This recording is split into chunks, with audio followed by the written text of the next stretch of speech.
Hello, everybody. Welcome to Base Marine Comics. I'm Jeroen. Beside me is Darksyde Comics, Marinus. Hi, Below me everybody. is Michael Bancroft. You all know him from the Lucent. And beside him, there is Kate Nyriam, Hey.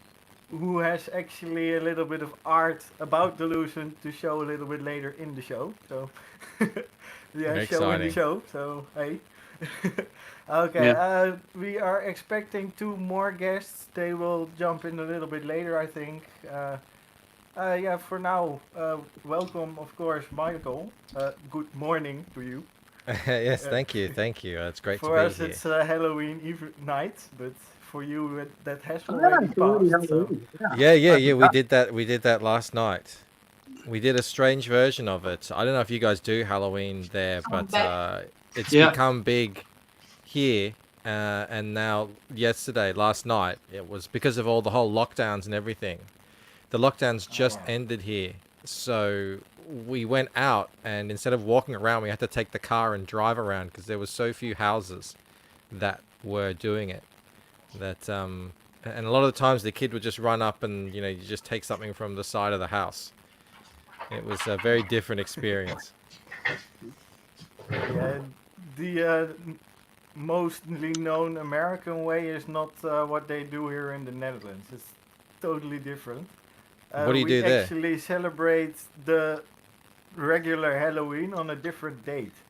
We Oh, have in the Netherlands we have another event called Sint Maarten. It's Saint Martin. It's basically back in the Middle Ages. That's where we are a country with a lot of water, and most of the countries below the waterline. So that was around this time the cows came into the city walls from the outer parts of the Yeah. where they were on the land from basically without any form of protection. So for the winter they pulled them into the city, and they actually lived with the people in the houses. So Yeah. well, Yeah. that That's sounds crazy. very different. yeah, That's that why was a whole feast, the whole night with families, everybody in the city. So is that where the phrase "when the cows come home" come from? yes, Or is it? yeah, That's that's Yeah. cool if actually that's it. true. That would be funny. Yeah. So yeah, our Halloween is always a little bit later in November. So Okay. Yeah. And we And the don't biggest. don't even have Halloween, for example. We have this All Saint Day. You maybe heard of it. That's actually the 1st November. So basically, Michael is already celebrating it, and Mhm. it's a day when you like take some flowers, some candles, and visit the graves of the passed away. Oh, okay. Yeah, we don't have that here. At least I don't know of it. I'm sure there's other people who might do it, but not my family. Yeah. okay, Well, there's a lot of Halloween in theme parks. That's now a big thing in the Netherlands and probably somewhere in Europe as well. Normally, the little kids go from house to house, get some candy and stuff. But that's, is getting more and more. How do you say? This tradition is disappearing somehow. I'm not sure why. Mm. And then the theme parks are just making big events with Halloween fests, etc., etc. That's a really big thing here. The yeah, kids love it. everything dark We with do it because light, the kids love it. Yeah, for sure. yeah, absolutely. Cool. So, Uh, Nyriam, you are doing something, right? Yeah, well, right now I'm kind of finishing the last page of Bonds comic that I have, because today is the day that I'm supposed to upload it to Webtoons so people could read it, and it's for free for now.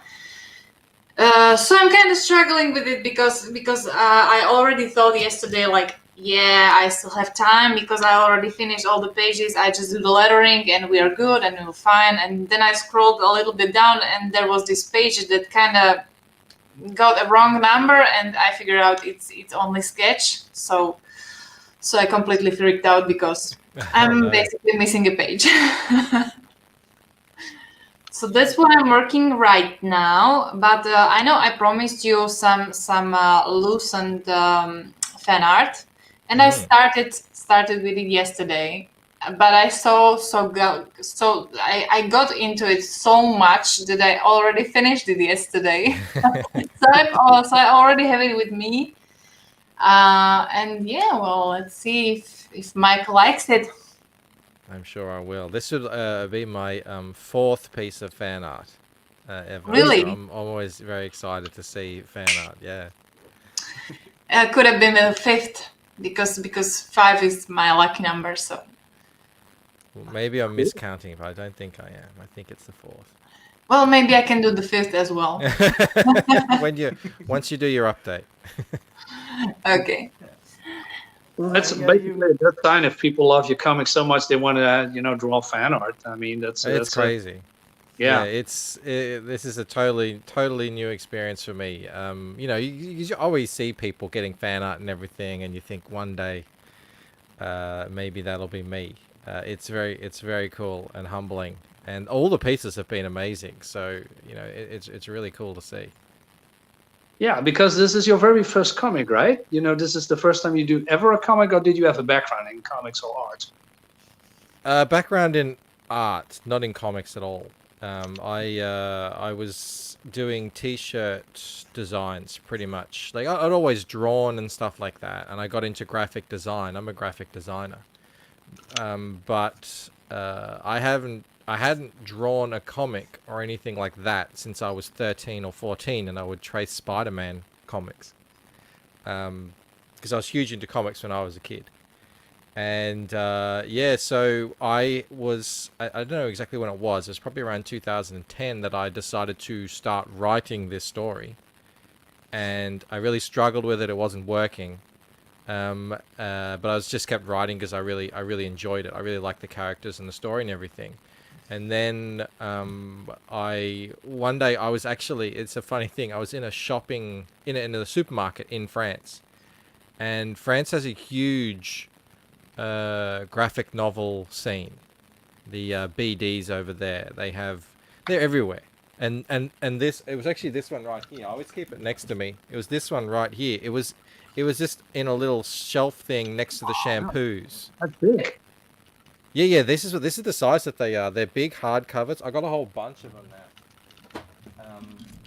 now. Like this. Wow. Yes. So they're all hardcover things, and they're all awesome.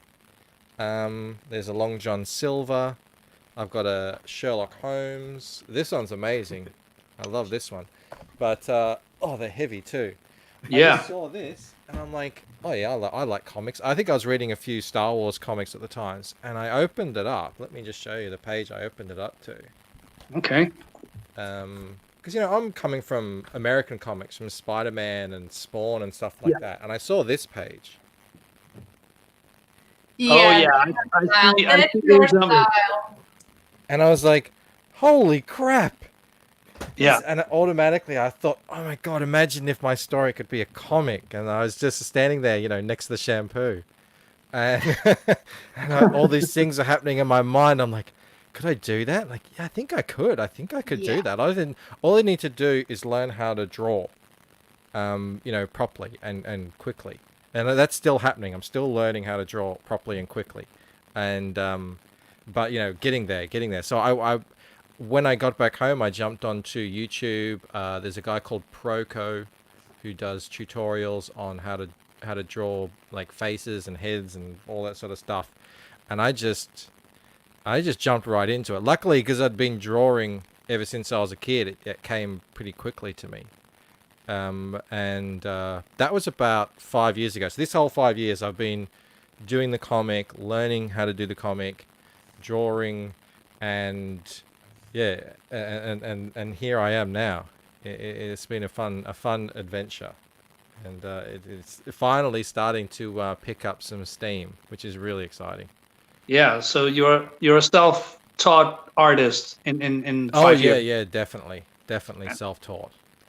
No formal training. I think I did some life drawing classes as part of my graphic design course, but that was, we did that for an hour once a week for a few months. It was not really Yeah, well, yesterday I watched the video that you sent me because Michael was on Corey and Clayton Barton's stream Mm-hmm. about how to draw comics, and he was literally showing like how he built his world, how he built his characters, and it was amazing to watch. Like really, really, I got a few things that I want to try out, like the thing with those blocks. You know Mm-hmm. how to draw the buildings. That was amazing because I'm really bad with perspective and buildings, so that helped a lot, really, really a lot. Yeah, that's cool. That's cool to hear. It's funny. You know, I learned perspective in high school. We had a drawing, communication design or something like that, draftsmanship. So I learned about perspective. So I knew about 3-point, 2-point, 1-point perspective.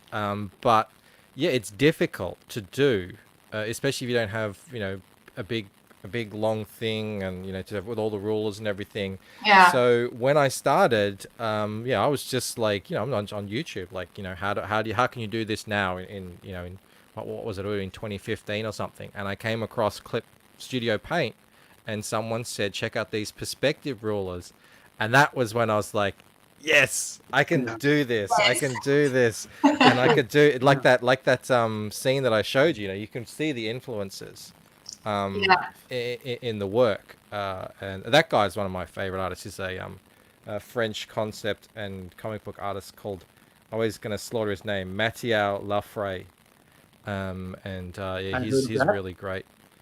Yeah, because I have a lot of. I'm sorry. Just continue. Yeah. No, you go on. No, I have a lot of French and Italian and Belgium and European comics too with the same format. I was wondering when you just came into Europe and discovered these books, is that for you another world? I mean, you are really in love with those comics in an instant. If I hear you talking about it.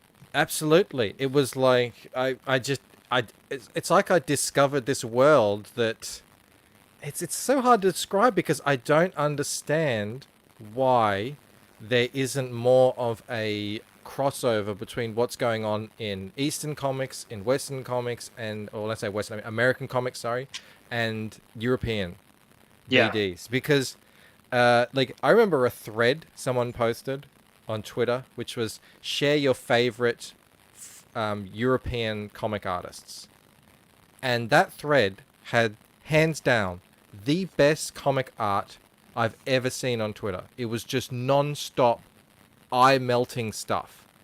Because these guys use the CG model. They spend a year just making beautiful art, and they everything is, they do all kinds of stories. They're not stuck to superheroes. In fact, they probably don't do many superhero comics at all. It's there's mostly just their own sort of.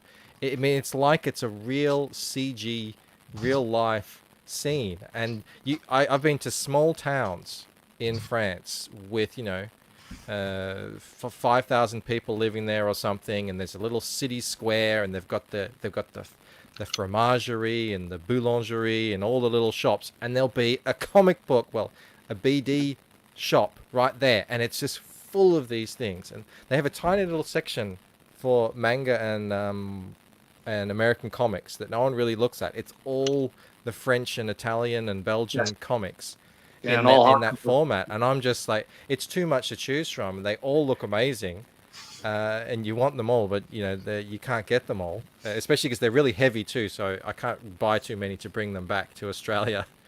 There are no. But I was just blown away by it. Or something. Yeah.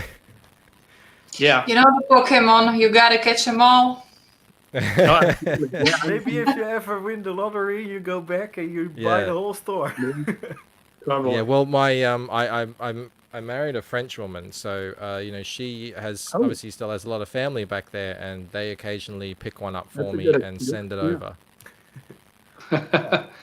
Are you familiar with the Meta Barons, Michael? Yes, I've read the first 3 books of the Meta Barons. I had to download it because I wanted to start reading it during the peak of the lockdown, and there was nothing coming in terms of postage. So I was like, I really want to read this. Everyone tells me I have to read it.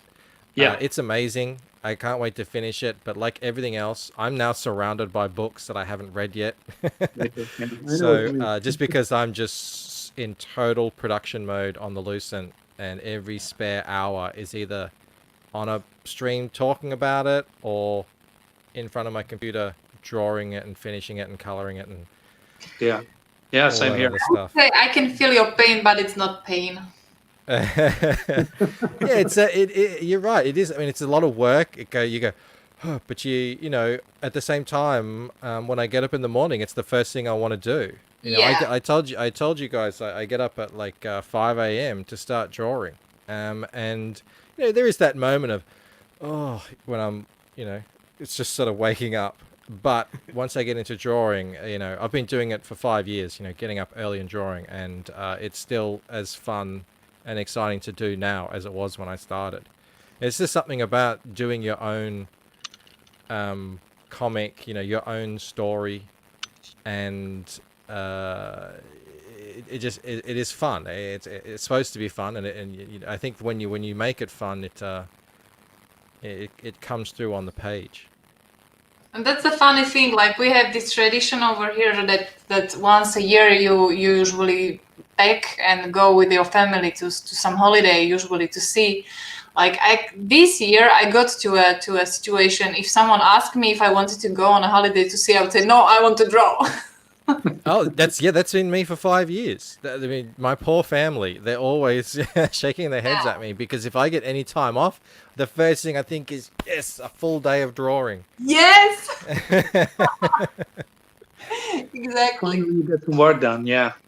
Yeah, Good luck, 'cause, amazing. I'm actually on. I took a week and a half off right now because I added some more pages and I really wanted to get a head start on all that, and they're going great. But yeah, it's it's the same thing as like you know, life does always find a way to intrude, but yeah, if it was just up to me, I just draw all day every day. Yeah, I can imagine. I mean, this looks stunning. I mean, you said you were in fulfillment mode. Are you saying that this book is done or almost done? No, it's well, yeah, it's almost done. Like I said, I'm adding in more pages. Well, the thing about it is when I originally did it, I guess I picked up the line art fairly well. I've learnt a lot since I drew these pages. I can't tell you exactly when I drew these pages, but we're talking a matter of years ago. And I've since nearly finished the entire second book. But the coloring was, yeah, I didn't know what I was doing at all. I just thought I'll just color it the way, you know, I'll look at you know, some influence from those French books and everything, but you know, I didn't really know what I was doing at all. And at one point, I thought, okay, well, I'm gonna, you know, CG came around and that was all exciting and everyone was launching books. And I was like, well, I definitely want to get in on this. But I looked at everyone's work and then I went and looked back at my work and I was like, the coloring just isn't up to snuff. So I spent like I think it was about 8 months just doing the thing that I'd done originally with learning how to draw the faces and everything. And I went and I watched YouTube colorists and picked up a whole bunch of tips from them and learnt more about the theory and everything, and I just got a whole different perspective on coloring. So that's sort of what I've been doing. It's a bit of a slow process on this first book in particular because the way I had set up the colors originally, it wasn't very clever. It's all kind of flat in terms of the layers and everything. They weren't easy to edit. That'll be quicker going forward because I've gotten smart with it. I do everything with layer masks now, so they're easy to edit. Yeah, you mentioned that. I kind of listen really well to that because I kind of do the same thing when I do normal colored pictures, not exactly comics, but the simple commissions or just some pictures that I do digitally. Like I can see, you know, very well the effects of each layer, and that's very important. I think, like when you know what effect can do, it can ease up like so much work and save you so much time. And that's, I mean, that's the massive learning process with making a comic, is just finding new ways to speed up the process Yeah. without compromising on the quality. And anything that I can learn to do that, I will take it. So now, yeah, I don't know if you guys are aware of Spartan Scotsman. He does streams on coloring as well. He's a big proponent of layer masks and all that sort of stuff, and they're a godsend. And I'm so happy now that I'm doing it right, because if I might color an entire scene and then on the last panel I find out some new little thing that looks so much better, and then it's super easy with the layer mask. I can just go back and apply that whole thing, with just a few clicks to everything that I'd done before in that scene. Whereas before, that would have been a nightmare, because it would mean basically kind of redoing each panel, and that's essentially what I had to do with this book. It was a bit of a nightmare, but it had to be done. I think the two things that people have said to me about reasons why they backed this book is the cover and the colors. Yeah. So it's well worth all the effort. What I really like about that coloring, you kind of have a really good sense about mixing and combining colors. Like the coloring is not too saturated, not too bright, not too much colorful. Like you literally are very careful about combining maybe 3 to 4 colors at the page, like to keep that page consistent, and it really drags the eye. Yeah. Harmonious color palettes and limited color palettes. That's this is all the stuff that I learned over that 8-month period about what works and what doesn't. Yeah. And I have to compliment you about the use of lighting. I mean, in every page that I'm seeing here on screen, and I've been to this page a lot, but there's always some there's reflection, there is sunlight, there is light reflecting. Yep. I love that in all of your pages here. So you did a phenomenal job, and that attracts me, of course, me also. And it catches the eye, different layers of colors, different reflections, different use of lighting, and I love that. I love that a lot. Yeah. Oh, thank you. Yeah, again, I think originally I only used sort of native colors and white lights, and it just was flat and lifeless and didn't have. And now I use the lighting as it's part of the story. I use it for the the emotions. There's maybe some scenes the lighting is really green and otherworldly, and then in other scenes I've got even like red lights and purple lights and blue lights and all that sort of stuff. And it's become the essential key ingredient on every page, and it's been a real kick for me. I just recently colored a page where I used the lighting, a transition of the lighting, the changing of the color of the light and the direction of the light as a transition from one scene to the next, and I was just so happy with how it came out. It's a real thrill to see these pages come to life with these new colors. Yeah, this sounds really awesome. I would love to see that, but yeah. Unfortunately, these you only want to show so many new pages. A lot of people have seen the art like from a while ago, but you got to keep some things for the backers, to be the first ones to see it. Yeah, Marinus and I went a few months back actually very deep into the campaign page itself. We made a whole stream about it, and I watched that one. Yeah, we actually went from everything that was on the campaign itself. We really one of our basically videos studied that we haven't done. So yeah, we were new, still new. Yeah. Yeah. But I love that. Only a few months ago, so it's not that long that we are doing this kind of thing. But no, exactly. We are not professional. You can definitely see that you know how to do the computer graphics, right? How to do this these materials like posters. You probably had that at school, right? You mentioned. I'm a graphic designer. I've been a graphic Yeah. designer for nearly 20 years now. So that's another thing that I see a lot of people struggle with, and I Yeah. think, oh well, I guess I'm blessed that I have that background because, you know, having the doing the campaign page all in a really you know, harmonious way, syncing the design up and everything. People have complimented me on that too. You know, just the general like layout of the color of the cover and all that sort of stuff is stuff that I take for granted as something that I can just do. Whereas other people, that's another headache that they have to, you know, go out and hire someone and then, you know, maybe they're not happy with it and all that sort of stuff. So I do actually, I've found, you know, speaking to a lot of guests on my show, that a lot of them are graphic designers who, I think there's just something about, you know, you work in graphic design and you're doing clients sort of mundane layouts and everything. You just want to do something a bit more creative, because that's probably why you got into graphic design in the first place. You were like a creative person, but you're a bit more realistic and pragmatic, you know, in terms of working for a living. Yeah, but it helps a lot. It does help a huge amount. It's something that I don't even think about, but you know, it's really it's been a blessing to have those skills as a crowdfunder.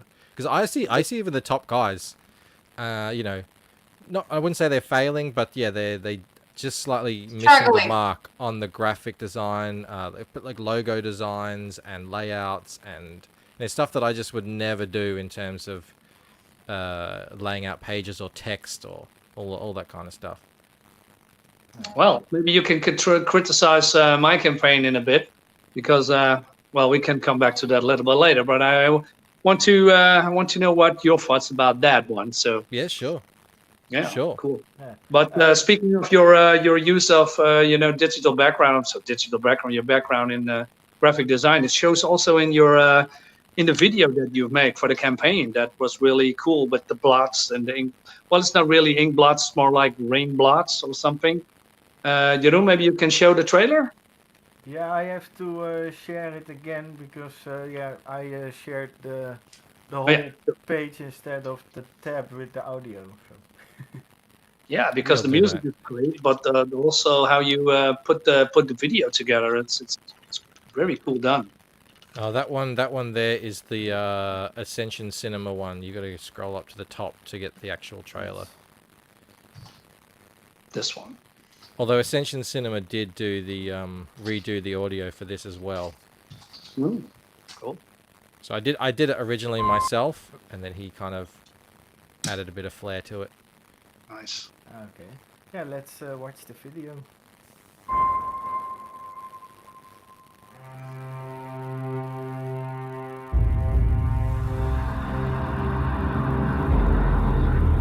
When dreams and reality collide,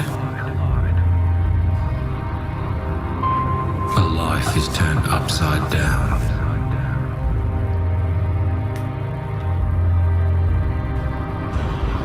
Thrust into a conflict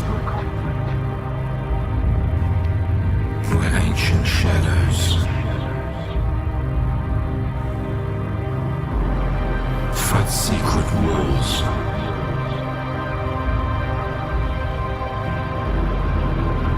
For control of the future.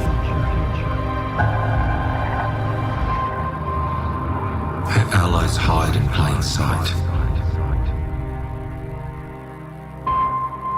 But so do her enemies.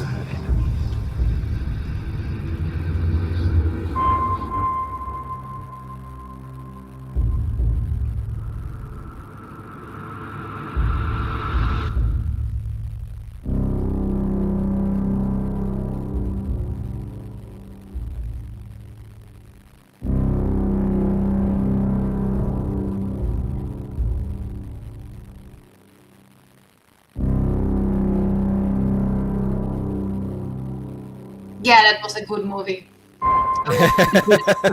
Cinematic. That's my Christopher Nolan trailer. Oh, wow. And let's see, we have Red Gaze here now as well. Oh, the That gaze. movie sucked. It's like overrated. Well, Wow. What's up? I couldn't miss getting me some sweet Bancroft. Oh, nice, nice. How's To everyone be doing? here with the all-seeing eye. We also have a comment for you, Michael. So. Tight to marry a French girl, ignore all the hot work. You know, living with a French woman for so long now, I don't know if how this has happened, but I've just come to not really enjoy the Australian accent on women. It's just something that just kind of grates me now. I'm just like, it's not really my thing. I don't know. Hey, I'm very happy with my French wife. Yeah. That's the Mine was most Roman, important, right? She's Greg probably is behind the taking it door, up right? for you, so- I She's think never she far likes to away. sleep in on a Sunday, so I think I'm safe. Yeah, Greg stood up for you, so. Yeah, that's true. They do. It's funny that it's the same thing as well. I hear Australians go over there, and the Americans go crazy for our accent. And yeah, any American, girl or guy, you want to come and pick up, just come to Australia. Everyone will be flocking towards you over that accent. Really? Yeah. Is that I'm right? not American, so I'm too bad. Yeah, we of course also have a nice compliment. So. Hey, Jezebel. Thank you, Jezebel. Yes. Hello. She's Yeah. Jezebel is one of the girls that or women that she backs a lot of books on Indiegogo. She's a real trooper. Super backer. Yeah. Yeah. We actually had her on the show just to talk about all the books that she loves and all that sort of stuff. That was a really cool show. We should do that again. Yeah. Okay, yeah, she also was on the launch stream for Witch Hunter. We're going to talk about that a little bit later Mhm. on as well. Mhm. Yeah. So. Oh, and another compliment, by the way. Thank you, trailer. good sir. Well, Thank you. since Yeah, you're- just like everything else, I don't know. I'm just self-taught. Just thought this is what I want in my head, and then figure out, okay, how do I get that done? Thank God for YouTube. That's all I'm gonna say. Yeah. You can learn pretty much All the anything. how-tos. Yeah, you can learn anything these days. It's insane. Yeah, there's So- always somebody talking about what they are doing, and you can learn a lot from it. So. Yeah. So I have a question, Michael, because you and also Red here, you make an Indiegogo campaign successfully. It's doing really well. So how did you where did the idea come from that, hey, I'm going to do a crowdfund and I'm going to do it on Indiegogo? I mean, do you have any experience with that before, or is this I'm going to jump in and let's see what happens? How did it Well, work? Red just got here, so let's let him answer that one first. Oh, sure. Well, see, me and Bancroft are a little separate here because he actually has talent. I just skate by on my wits, But and now I helped a lot of people promote, so I got to know the crowdfunding model a good bit before I actually did it. But actually doing it, getting in there and doing it is a totally different animal. It's a whole new experience in and of itself. I don't know, man. You just try to, make yourself present in the community, be there for people. That's about it. That's all I really did, to be honest. And try to tell a good story, of course. Yep, and have a smooth voice. Yeah, like you yeah, do. yeah. The Silky Morgan smooth. Freeman I voice. mean, I'm so jealous about that. that's what I'm missing. That hey there, I'm Red Geese. But you've got the accent, man. Yeah, Accent. now that we mention it, I can see only one flaw in your video, Michael. It wasn't narrated by Red. There you go. Well, I don't know if I knew Red when I made that back then. I think it was after the campaign went live that we connected. So that maybe next time. I do enjoy a good Red Gaze trailer. Yeah, me too. For me, I backed a bunch of comics on Kickstarter, and that was all a great experience. And then was ready to back your boy Zach on his first Jawbreakers, when that was all happening. Very excited about that, and then the whole thing happened where they booted him off, and he was like, okay, we're going to Indiegogo, and I think like most people, I was like, what the hell is Indiegogo? But all right, here we go. And when he got really successful, I mean, I already had probably my whole first book sort of finished by then. So, you know, if I was an idiot, I could have, you know, jumped in on that sort of first phase of CG, tried to, but I would have been an idiot to do that because no one knew who I was. So I noticed very quickly that without an audience, you're going to struggle. So I got to building my name, and man, that building an audience and building up your name and public profile is probably the hardest thing that any creator is going to struggle with. It seems when you start, it seems insurmountable. I mean, you open up a Twitter account, for example, and you can get maybe 10 followers in the first week or something, and it's like, how is this going to happen? You start a YouTube channel and you get 3 views on your videos, and you're just thinking, you know, this is going to take forever. But you just keep plugging at it.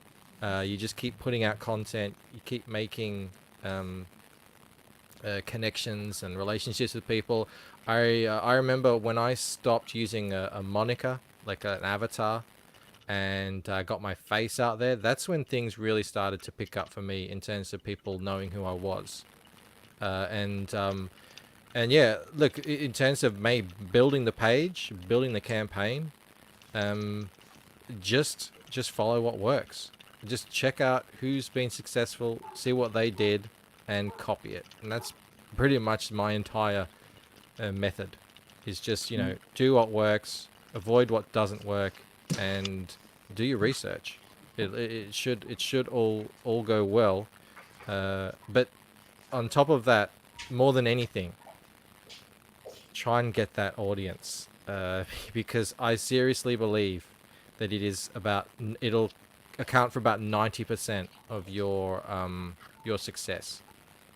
It really is that high. We're seeing so many books. I can think of like War Party, Only Death Can Save Us. What are some other books that have come out that, you know, could, by all rights, could have $30,000-$40,000 on their campaigns, but the one thing that they lack is, you know, they don't have a huge reach yet.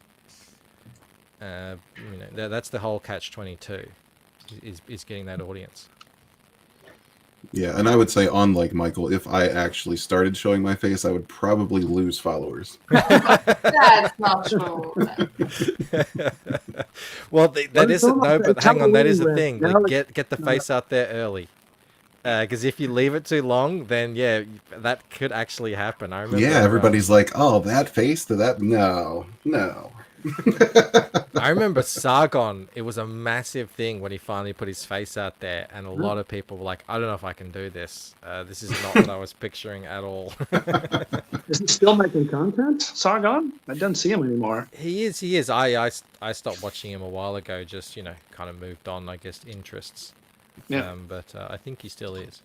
I'll have to get an actor. Yeah, like, you sit here, I'll talk. You were going to say something, Marinus, before? I lost my train of thought. That's all. It happens. I like what Black Rose Comics says. Literature Devil has the best voice in CG. Yeah, I agree. That one is particularly special. We had him on last night, and yeah, it's just... if you got the voice, get onto YouTube, I can tell you that, because people will just come to listen to you talk. Yeah. Okay. And then you also need to have a good English and not talk like a troll. Well, it's actually true. I mean, when I started my Twitter on, let's say, March, I believe, I contacted someone in Comicsgate, and I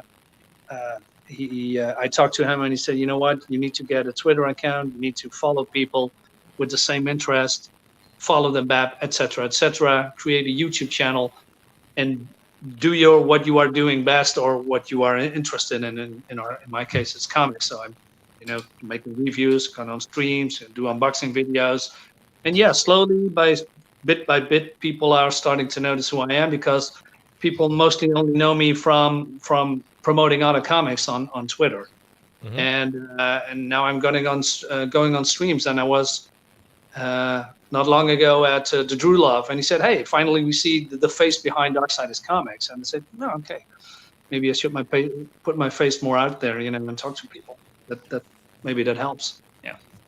It definitely does. It definitely does. And getting into the chats of different streams and saying hello to people, it is amazing how that all works. And if you want to be successful in this space in terms of being a creator, yeah, being present and being known and being friendly as well is it's a necessity. It's an absolute necessity.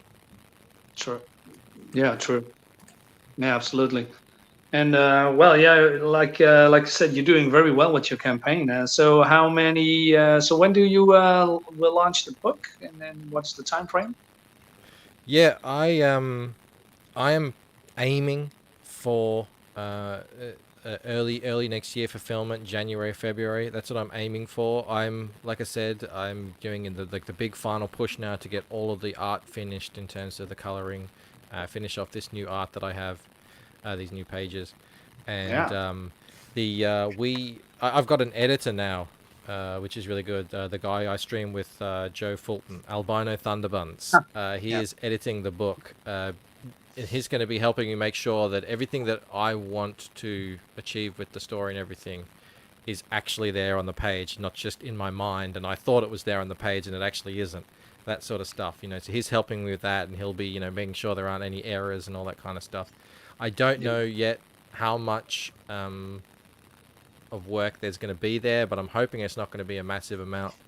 But I'm really pushing for that early next year fulfillment because I want to get onto the next campaign, and just keep the train rolling. Yeah. So there's going to be, I think, then Lucent 2, or are you working on maybe another secret project or something? It's all going to be Lucent. I only do the Lucent. I'm not going to be going into anything else. But I do have a idea in my mind. I've got a script most of the way finished of a side story that will be, it's an accompaniment to the main story, the main graphic novels. Yeah. It's not like you don't have to read it, but I think it would be really cool, if you did. I think you'd get a lot more out of the story. And it's a way for me to just sort of attract more people. It would be a cheaper thing. It'd be a smaller thing. So it'd be, like a 22-page story and a 32-page floppy. Cool. And someone else would be doing the art so that, it wouldn't be a time suck on me. And, it's a way that I could introduce more action, for example. Because I know people love action, and the Lucent is more of a... I guess cerebral kind of story. There is action in it, but it's a more of a slow burn, and it's more about mystery. It's more of a thriller in that sense. That's what I like about it really much. Yeah, exactly. I mean, I wrote the story that I want to read, but as well, I also do think that there's a different kind of action in the Lucent, just by sheer dint of the kind of story that I'm telling. So I thought, it'd be really cool to kind of slide that in as well. But that would be a whole new experience for me too, because I've never hired artists before. And well, you're doing your boy Zach thing, He's working on multiple projects as well. Yeah. Yeah. That could be hopefully, we'll see. We'll see how it goes. It's great. Yeah, hopefully it'll be good. Yeah, maybe Rob can help you. So. Yeah. That's good. So then there you go, like building connections and networks and everything. You have a whole bunch of people around you that have done it before, and have great advice to give and can lend a hand. Yeah, absolutely. Yeah, I was very happy with Rod's advice when I was on how to draw on a comic stream with the bottom models. He gave me some valuable advice about about my campaign, and I did that, and it helped. Yeah, very lucky. Yeah, yeah, he helped me a bunch with my campaign too. He went over the campaign. We kind of went over it through, with a fine-tooth comb before going live, and he gave me some amazing advice that I'm so happy that I took, because I don't think I would have had that sort of first day response that I had, where I got, I think, about 130 backers on that first day, Oh if wow. I had have done it the way I had originally had it set up. So, yeah, anyone who's thinking of launching a campaign, make sure you get people to look over it who know what they're talking about. Yeah, Rob is brutally honest. That is what I like about him. I mean, Mhm. people can always say, "Hey, this is cool or not," or etc. But when you really point out the things that works and don't work from people who actually had experience in that field, I mean, Rob is now doing replicator free, so he has experience. I think watch those people, go to people, follow that people, listen to them, and do what they say. It helps, it really does. Yeah. Absolutely. Yeah, and for beginners, he also has a document that's now for free, by the way, on the How to Draw Comics website, where he explains step by step how you make your campaign page and how you build your following and all that. So Yeah. Mhm. Exactly. it's I've looked at it as well. So But I still think that you need to go with your guts most of the time. Sometimes it really helps, because there are many people that will advise you on some things, but in the end you are the one that's making decisions. So It's if you have this like sixth sense, this guts, like you can feel what to do, then you're probably good. everyone is in a different situation. I know, for instance, on that document, it'll say do the 30-day campaign and then extend it to another 30 days. And then I think for most people, that's going to work. And I've heard Clint Stoker say he's sort of questioning whether or not how valuable that is, and whether or not to just do the full 60 days from the beginning. And he's in a position where he has a large audience that he's kind of built that trust now, that he might be in a position to try that out and be successful, whereas other new creators, I wouldn't suggest to do that. So you do have to recognize your own situation and see what is exactly going to work for you. And I think a lot of what's in Rob's document is kind of just the bones of the campaign. It's just the underlying structure of it. The actual content and the creative element, that's all up to you. He's not going to tell you how to do Yeah, any it's of an that. inspiration or an aid, but not a dogma. well, it's Exactly. more a guideline kind of thing with the things that work in most cases. Mm-hmm. Yeah. So yeah, it's not like law or something like you have to do it this way, but it can really help to at least look at it. And if you have a reason to do it in a different way, of course, then go for it. But yeah, the basic things in that document are mostly just to help out people that have never done it before. So Mm-hmm. And as well, a lot of it comes directly from backer input. What the Leroy likes to give me so much shit, but then he's always seems to be there. He followed you, man. And yet he's the person watching the show. Exactly. that's true. Exactly. Hi, Leroy. Yeah, I was just he's thrown my train of thought now. Now I've forgotten where I was at. That's all right. Then we are just going through the perks a little bit for the campaign itself. Yeah, I mean it's easy. There's only a couple. I stripped out most of the others when I ended the actual normal campaign period, but the initial buy-in with the signed book plus extras. Does that have the? Is that the one with the post? I can't even remember now. Going to put it on dollars first, then it's still a euro. So yes, here we go. Save. Should be good now. Yes. Okay. So yeah, the signed book plus extras. So that's just, you get the book, but you also get all the extra stuff that were stretch goals throughout the campaign, which is a 10-page preview of the second book, which is called Painted Death, and the two prints. Actually, I've got one of them right here. Where is it? This is one of the test prints. It's came out a little too dark and green for my liking, but actually it looks quite good on the screen. And No, I that's like a it. nice shiny, glossy. See the gloss there. Print. So that's the size of it. It's bigger than the comic. That's A4 size. You guys would know what A4 is, but any Americans watching might not know. So you get two of them. Well, not that one. You get the one in the library and then that one. And that's all for 25. And then there's also an option where you get a poster. And I had originally said it was going to be a folded poster, but I'm seriously considering just biting the bullet on it and sending it flat out to everyone. And that's this one here. It's A3 sized. Because we found these really cool A3 sized flat mailers. And so I think I'm just going to do that, and I think that'll be a better experience for everyone who backed at that higher tier. Because then they paid a decent amount of money for it, so I thought let's not give it to them folded. Base Marine, what tier did you back? This one actually. So with the poster, There you have it. I wanted the one with the head sketch, but I missed out on the campaign because of some financial problems over here. So. Yeah, sorry about that. I just was like, I really wanted to kind of know how many, because I had to buy all the paper and everything because it's really high quality paper that those head sketches are going on, and I just like if I just kept having them come, even though the money was nice, it's sort of like adding more and more work onto me, and I just wanted to kind of, and also I do like it having things that are exclusive to the campaign period. Yeah, I just hope that I get a second chance at the next campaign. So.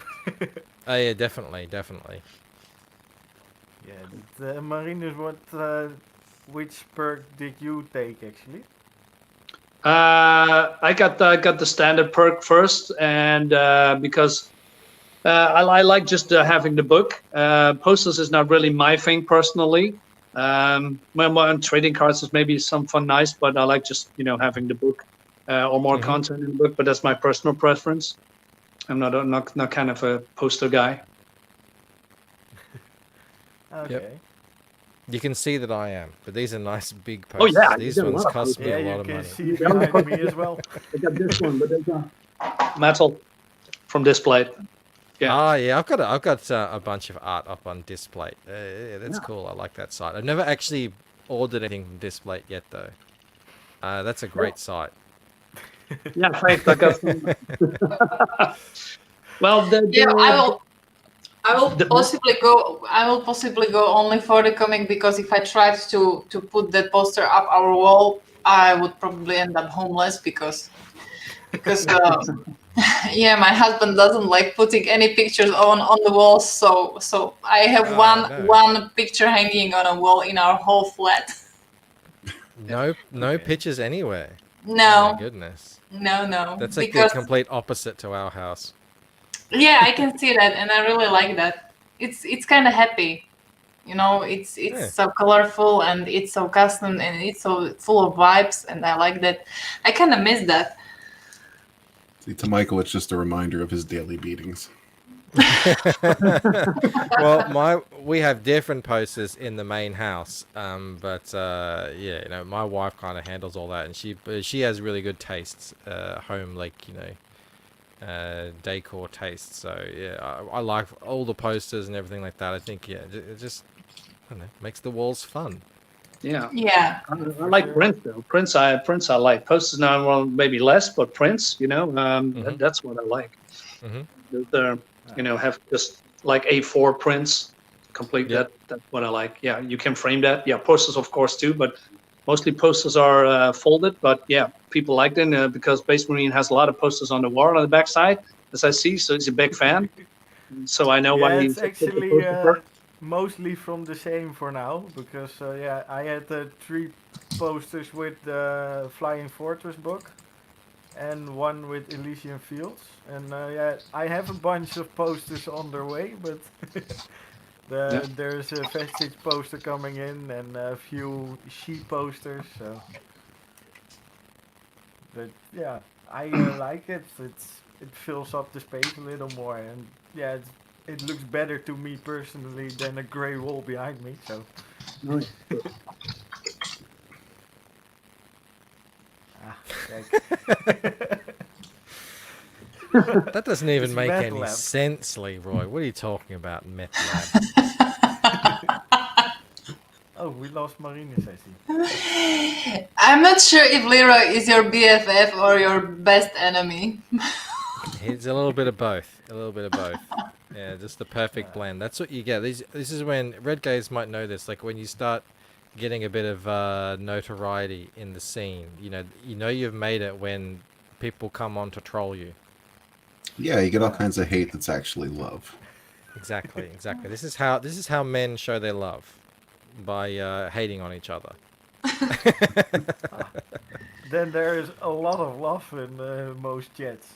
Yeah, exactly. yeah, definitely. Oh yeah, my chat's getting very loving at the moment. It's almost 90%, ragging on me now Okay. and making fun of me.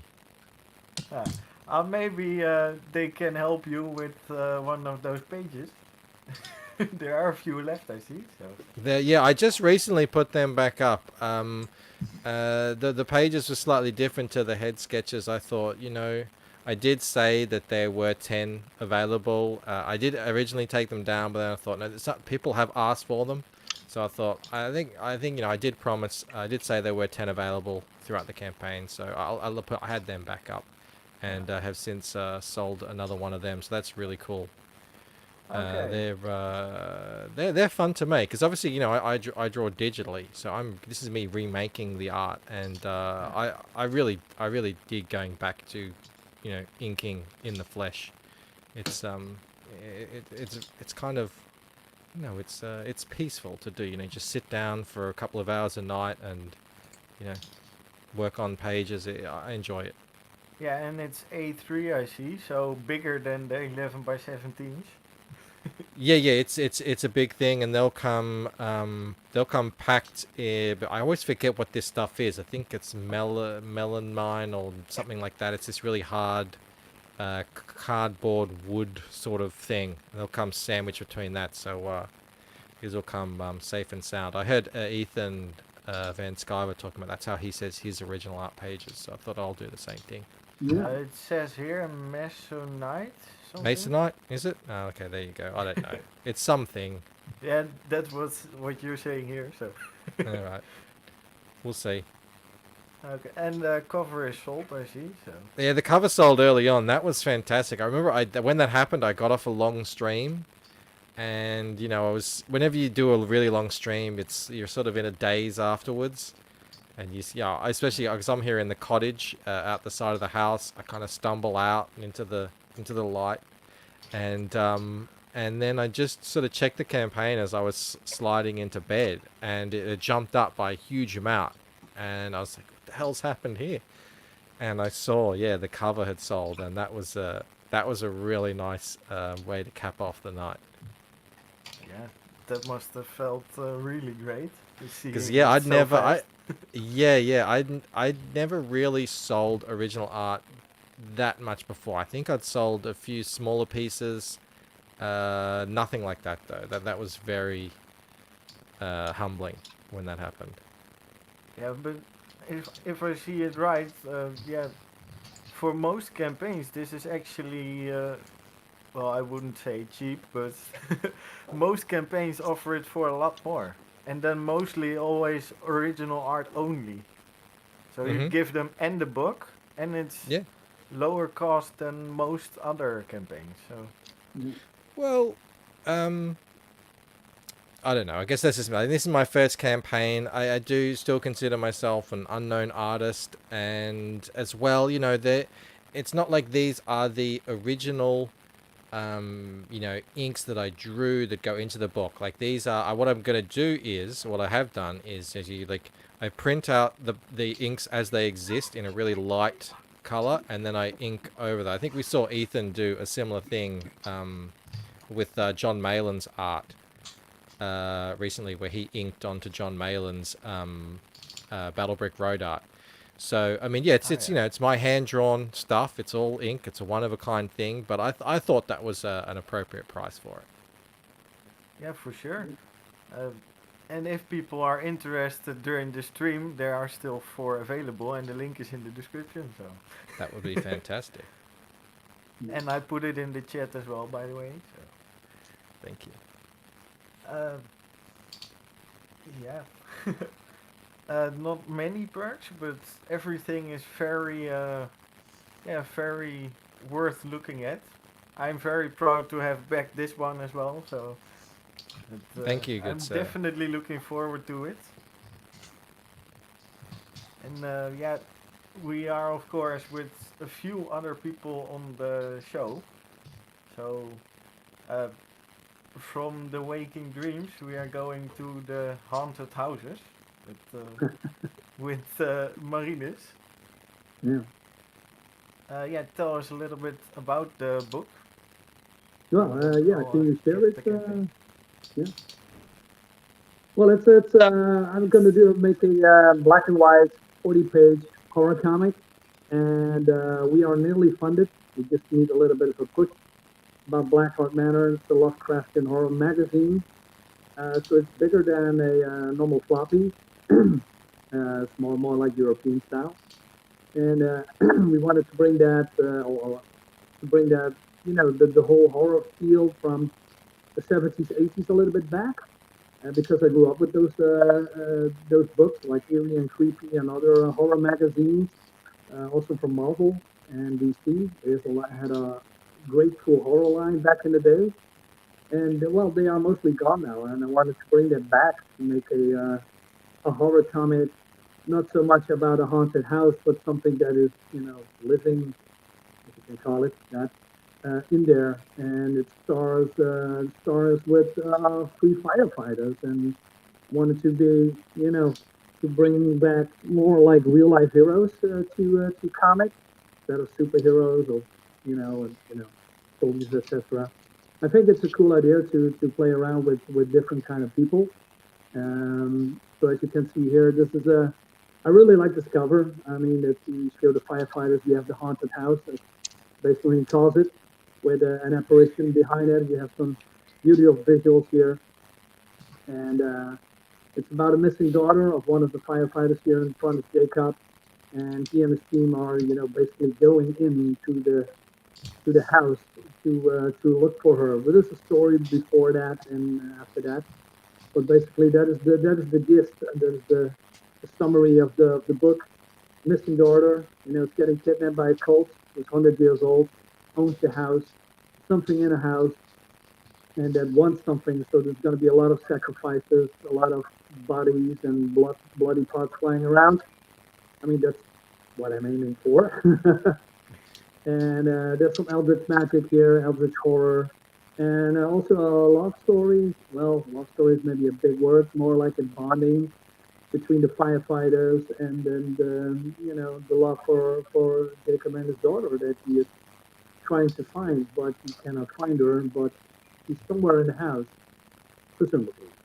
And yeah, that's basically what it is. And well, I cannot say too much about it because it's still in development stage.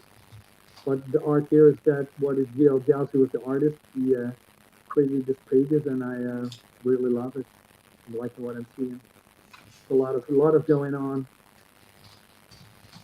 and yeah. Yeah, for sure. I played the trailer of this at the end of one of my shows the other day. Oh, really? Yeah. Although it was a cut down version, I do try and get them down to like 30 seconds if I can. But I got most of the art in there and the story and everything. Oh, I didn't know you talked about it. Okay, that's cool. Thanks. Well, I just play the trailer. I haven't talked about it yet, but we should get you on the show sometime to go over it. Oh yeah, that's great. Thanks, man. I would like that to come on your show and promote my comic. Yeah, well, of course, I'm leaving a lot of them out here, but basically it's about these firefighters. This is Hans, who's getting his face punched in by Becca, who is his teammate. And they are just basically strangers, but through the time that they are, and the firefighter team, they get to know each other. And they become friends, but also, leaning a lot towards Jacob, who is basically the veteran of the firefighters who lost his daughter, and the police cannot find her. And they are Jacob takes them under his wing, and they become quote unquote his family because he is, as of now, none anymore. And he gets a hint of the police, of the cops, and they say to him, "Hey, we cannot find her. We're going to stop the investigation." And Jacob drives to the house where she was last seen, and fawning over a memory, tries to get closure, but he looks around the compound and he decides to go in there, and he takes his fire team with him to investigate, basically, although they're not really cops, but hey, it's a parent that lost his daughter, and they going to the house, they see creepy stuff, they see stuff that is not really, well, should be there, and there's something with the house too. It's not only wood and planks and glass and nails. No, there's something else there too. More like how do you say it? It's like the monster that is residing in there, and let's call it a monster, is also part of the house. It changes, and there's a cult there luring them in. There's a lot of psychological horror, not only visceral. And I hope to see to get some pages down to show more of that, but I cannot say much about it. So that's unfortunate because I have a lot to say about the comic. But hey, it is what it is. But hey, I'm loving it. I love the covers. I love the concept. And like I said, I want to bring the whole 70s, 80s horrors back more, and then in the modern version. Marinus, do you remember what you were eating when you came up with this idea? We have, Michael maybe doesn't know, but every time we go on a stream, I probably have something in my hand, stuffing food in my face, like ice cream bars or cakes or maybe some liquor here and there. Do you think the dreams from any of the odd food that you eat might have inspired this? Yeah. I mean, like that licorice, that disgusting weird licorice? Maybe it's more licorice as well. Call it Lucent dreams or something. Yeah. You're sounding a bit muffled for me, Marinus. Is that for anyone else? Well, yeah, a bit. Yeah. Wait a minute. Like you put a sock over the microphone. Really? He doesn't like to discuss his eating habits, I think. Yeah, it was better earlier. I don't know what's changed. How about now? That's better. Perfect. Better? Oh, now it's cool. gone back. Really? Okay, now it's fine. I don't know what's going on. Stop! Don't move. Oh man. Yeah, restart. No, I don't talk about my eating habits a lot. People say I'm fat, but I'm not, by the way. I'm working out a lot. Yeah. That's why I put the boxing in there, because I'm boxing myself.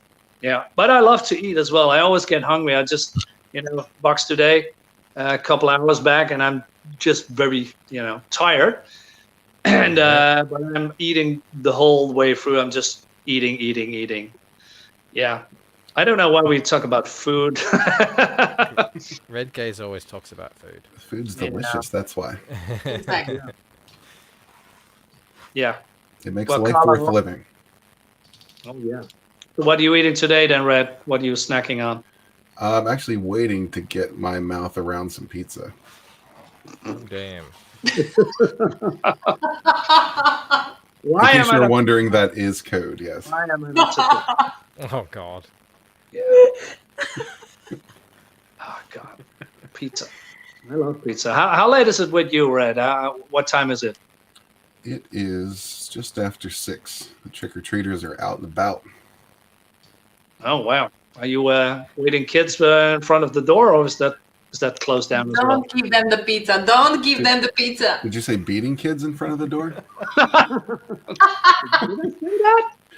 No, I have a hard rule. If you show up on my doorstep without a costume, get the hell out. Okay. Yeah, You know, that's fair these enough. teenagers have a bad habit of just running around thinking that they can just show up and collect some candy. That's not how it works around here. No, agreed. You actually You have to be in costume or have a face paint or a mask.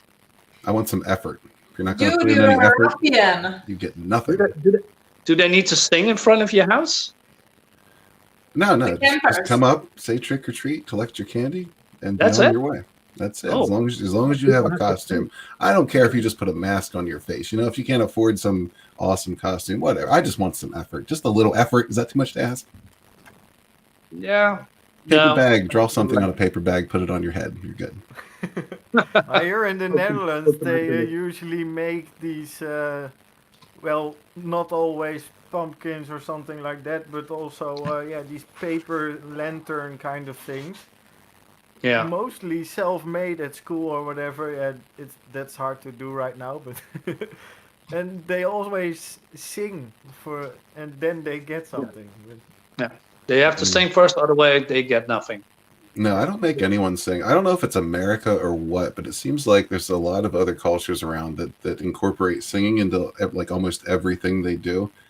We don't really sing here. We're just kind of assholes. Yeah. Yeah, we would treat be like, It's we too would- merry. Hey, Just shut the hell up. Just admit it, you can't sing. That's the point. Of course not. That's the easiest way to get out of it, you know. Oh, well, you can offer your comic instead of candy. Yeah, No, you have no, a they have to novel. pay the price. Yeah, pay up front. Yeah, I think when it comes to Halloween, is it Halloween now? It's now the 31, right? It's now Halloween official? Yes. Yeah, for America it is. But Yeah, for us not. Okay, cool. Well, then it's we coming to have perfect. Saint Martin. Yeah. They sing actually liedjes about that, so Yeah. songs. Now I'm busy. I was busy with this comic a very, very long time. I just because I'm not an artist. I can sing this for Christmas in the U.S. Okay. That's true. Okay. When people Yes, aren't we- trying to kill each other for bargain basement deals, they're busy being merry and singing. Okay. That's just the way it works here. Don't ask me Yeah. why. Yeah, I have to go to America once when it comes to those times. Look fun. Yeah. And Was it Leroy, thanks for subbing, even if it is just to spite Bancroft. What is it with Leroy, man? Is he your arch nemesis? And Leroy Maybe. is just Leroy. Yeah. I've heard that. Haven't experienced it yet, but I plan But to. then he's got a West Virginia logo in his thing, but I don't think he lives in West Virginia, so there might be some, some shame there. In his Are you trying to say he's a personal wannabe inbred? life. I'm not saying anything. I would never say anything about the good people of West Virginia. Of course. Yeah. That's what okay. Keeping my mouth shut.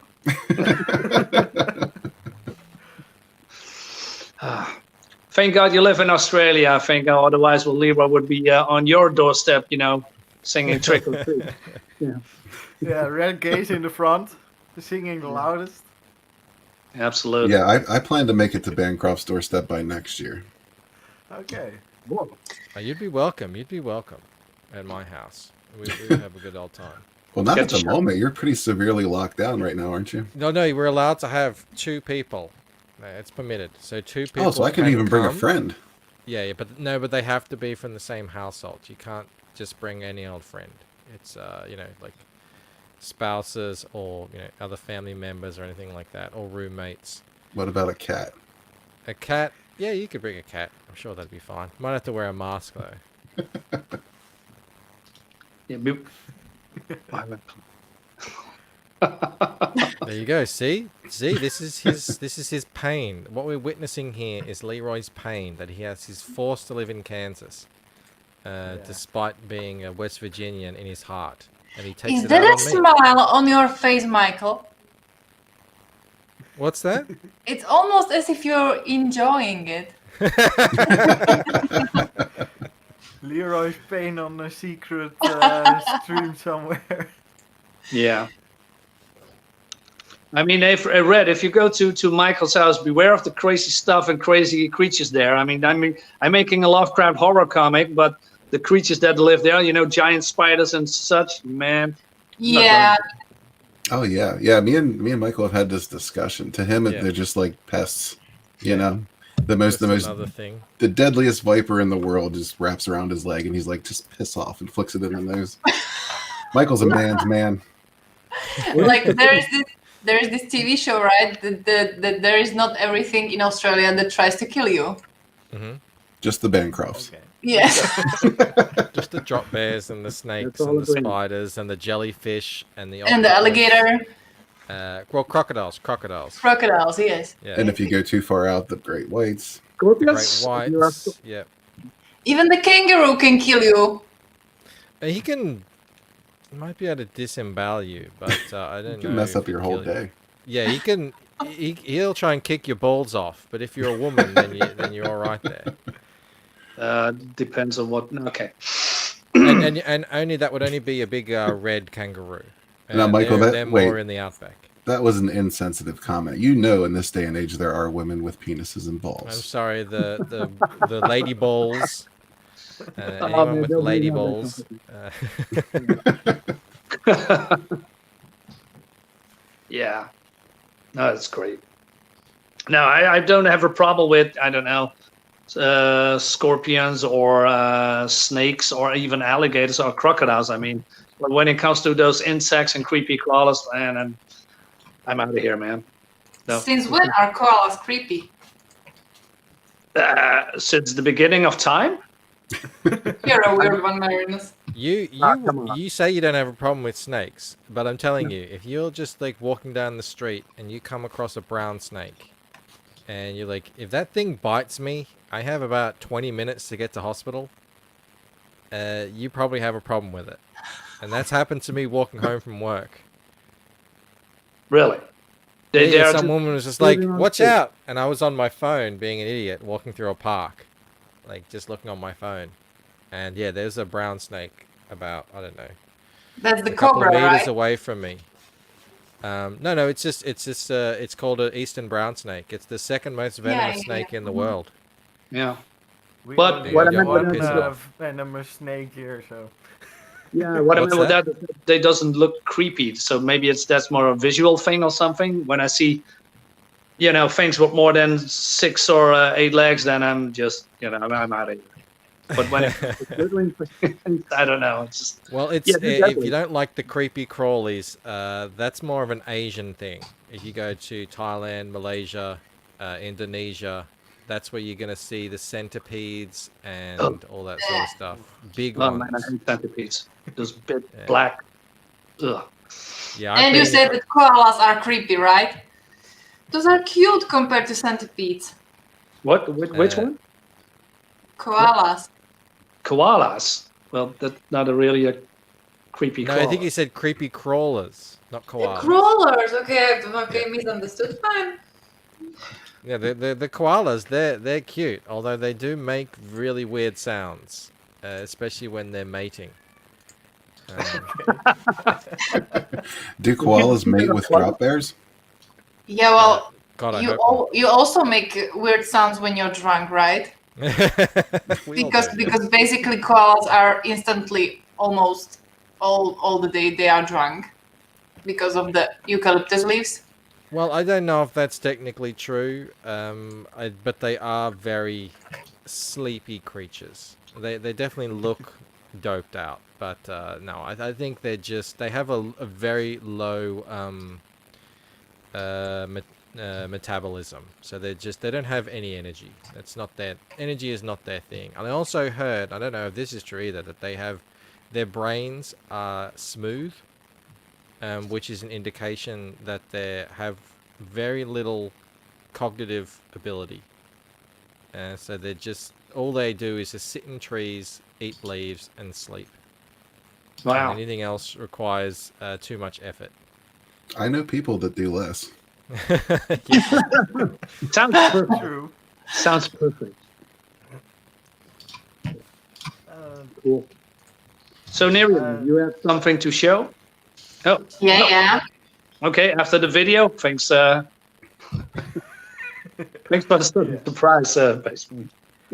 Yeah, I wanted to get this in there as well. We watched the Lucent video as well, and then if we watch Yeah, this one maybe, and go through the perks a little bit, and then we can Sure. jump back to Kate with a little bit about her webcomic and her fan art. So. Yeah, thanks, man.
Yeah, cool.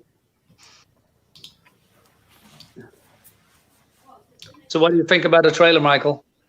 Yeah, it's really nice. I like it. I again, like I said, I had to cut it down because I wanted to you know, keep them short for showing when I show on my show. But I dig it, man. I think I like the music. You know, people say that the trailers need a voiceover. I'm not sure. I think that one works just fine. I saw another one for Mothman the other day that didn't have a voiceover, and it was I great. saw that as well. Nice.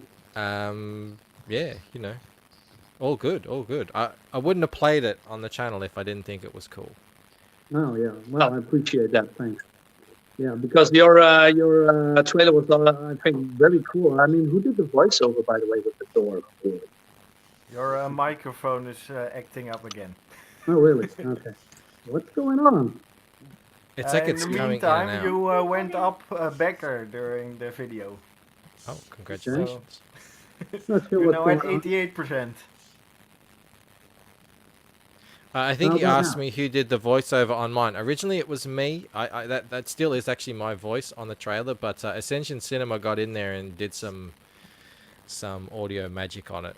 He said to me, he actually said verbatim, I'm gonna put some fat reverb on this audio. That was what he said, and I was like, I don't know what that is, but go for it. And that was the end result. Cool. Yeah, Yeah, really it sounds good, man. great. Absolutely. It's actually just fried chicken grease. That's what it is. Yeah, there you go. Whatever it is, it worked. Yeah. So guys, are you ready? I'm ready. Always ready. Always ready. How much ready you are? Sure. So ready I could burst. Okay, so how are we going to do this? Because I took a picture of it so we could share the screen, and I would like to also show it because it's a traditionally made picture. So first I'm going to share it so you can see it, and then I'm going to show it on a camera. So this is it. Exciting. Here we go. Oh, Wow. look at that. Yeah, cool. We need to zoom in. Can you zoom in? Yeah. I like how you've added the buildings too. Oh, look how he's like reaching down. Oh, that is very cool. It's kind of wavy because I used a lot of aquarelle. I am seeing that. Yeah. That's perfectly fine. I mean, traditional art. It is what it is. So I even took it to. I tried to iron it, but it didn't work. I've heard people like have flattened it over over weeks. I have some sort of flattening thing, but I love the pose. The situation of them both just falling down through the sky. That's kind of the idea I instantly had when I saw the campaign, when I saw the pictures, when I read what I could read. Yeah. That was like, I need to draw this, but to make it like not only two people in a pose, but just hanging in the air. So let's make it, something connected to it. And when I went through the pictures that you made, I instantly noticed those buildings. And that was a great challenge for me, because, like I said, I really suck at those. So, I think you did great. That was. Can you bring that back up again? Was that? I think you did a good 3-point perspective on that. No, it's a regular 2-point. It is. Oh, it is 2-point. Yeah. Well, It's a regular 2-point. I need to confess that I had a little 8. I don't know where I put it. Oh, here it is. I got this kind of thing. Maybe you could see it. Yep. Yeah, so I basically printed this 2-point perspective, and then I drew with a pencil on that. Like, this was a complete alchemy because first I made a separate picture of the background, then I made a separate picture of the characters. With a pencil. Then I took a big picture, big taper. Just put a lot of tape, because when something doesn't stick, you didn't use enough tape, right? So there was a lot of tape and a lot of light and a lot of redrawing. So it was kind of collage, and it ended up like this. I think it's great. Like I said, I really dig that. I guess that pose that they're in. Just that, that. Are they falling? Are they floating above the sky? I dig it. I really dig it. Fantastic. That's so cool. There you go. Fan art piece number 4 in the bank. Thank you so much. So happy you like it. Great. Yeah, that's beautiful. I'm working on number 5 right now, I might add. Oh, are you? Are you, Red? I'll be very interested to see that. I'm using some unique instruments for this. Oh goodness. I don't Are like they the sound of crayons? What are they? Crayons. What is this? The 80s? Come on. Is it ketchup? I'm Possibly. drawing this. You know there's green ketchup, right? Is there? There is. I've never heard of that. Is It's it true. tasty? It tastes exactly the same. I don't know if it's still around, but it did make an appearance. Green ketchup. Not sure it was popular.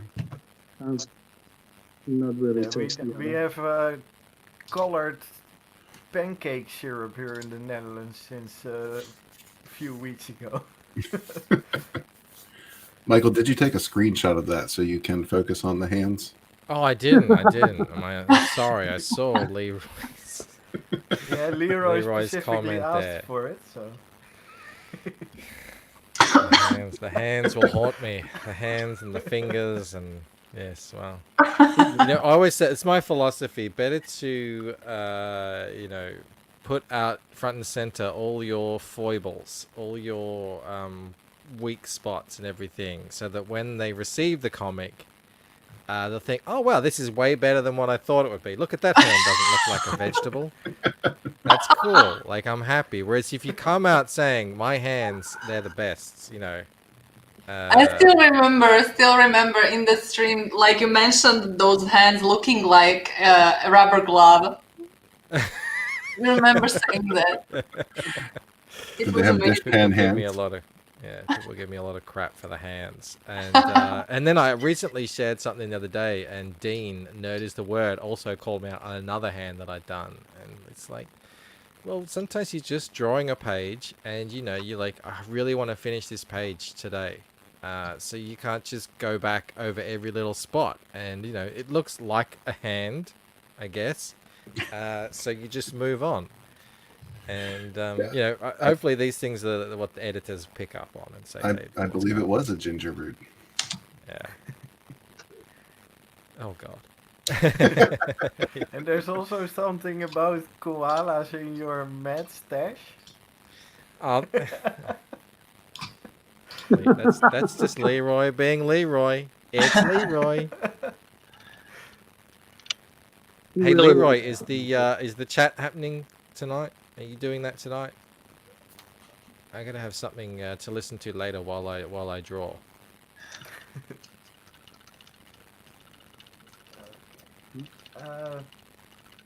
Before we go to bonds, let's first go back a little bit to the campaign from Darksyde. Thanks, Just man. go a little bit through the perks itself. Yeah. Yeah, they are listed here, so yeah, this is the first one, right? Yes. Yeah, this is the exclusive, the perk with the retro print in it. You got 2 books, with the original cover and the Virgin cover. So the Fire Team cover is a Virgin cover, so no text and etc. On the cover. Just what you are seeing in the page. And We're doing a little, yes, just what you are seeing here. That is how you get it. So no extra, Blackhart Manor on top, because it's on the bottom. This represents basically a painting. And I wanted to do something, like a Virgin cover. I love Virgin covers. I think it shows the art without, being intrusive with the text on the top. And I don't mind that because I have a lot of, regular covers from mainstream comics that, is so full of text here, text there, balloons here, and I wanted to do something different. And yeah, I like one. But I heard that the original cover is a fan favorite, and they say it represents what the comic basically is. It's a horror comic. It has nice, cool visuals with the face and the glowing eyes, etc. And this one, and it's also in the animation at the end of the video. Which is greatly done. And on the below, there's those 2, evil doers, evil guys, how do you call it, cult members. And they are, controlling the beast, basically, or, feeding the beast. And that's inside the house. That is also part of the house. So you get a nice retro print with it, and the retro print resembles like a 80s cover of a movie. Back in the day when they are very have visually stylized covers when it comes to those VHS tapes or Betamax tapes, and you put it in your video recorder and play the horror movies and. That's what you get with the $45 perk and a free bookmark exclusive, and it will be signed by Marinus, can you try to do with whatever you did with your microphone again? I'm not sure why it's not happening, guys. I'm sorry. It's because it's cutting in and out. It sounds like a connection thing. I don't know. Yeah. It's not you moving or anything like that. I don't know what it is. Yeah. How about now? Is better again? Yes, for now. Okay. Well, thanks for the warning. I'm not sure what's going on. Yeah. Well, I'm streaming from a tablet because my laptop is the battery is a little bit dead right now. So maybe that's the problem. So yeah, there's a lot of perks in here. We have digital perks from book 1 and 2, and we have, of course, the physical copies. can everybody see the perks in a good way? It's very no. Here we go. Yes. Yeah. Cool. This is where we were, right?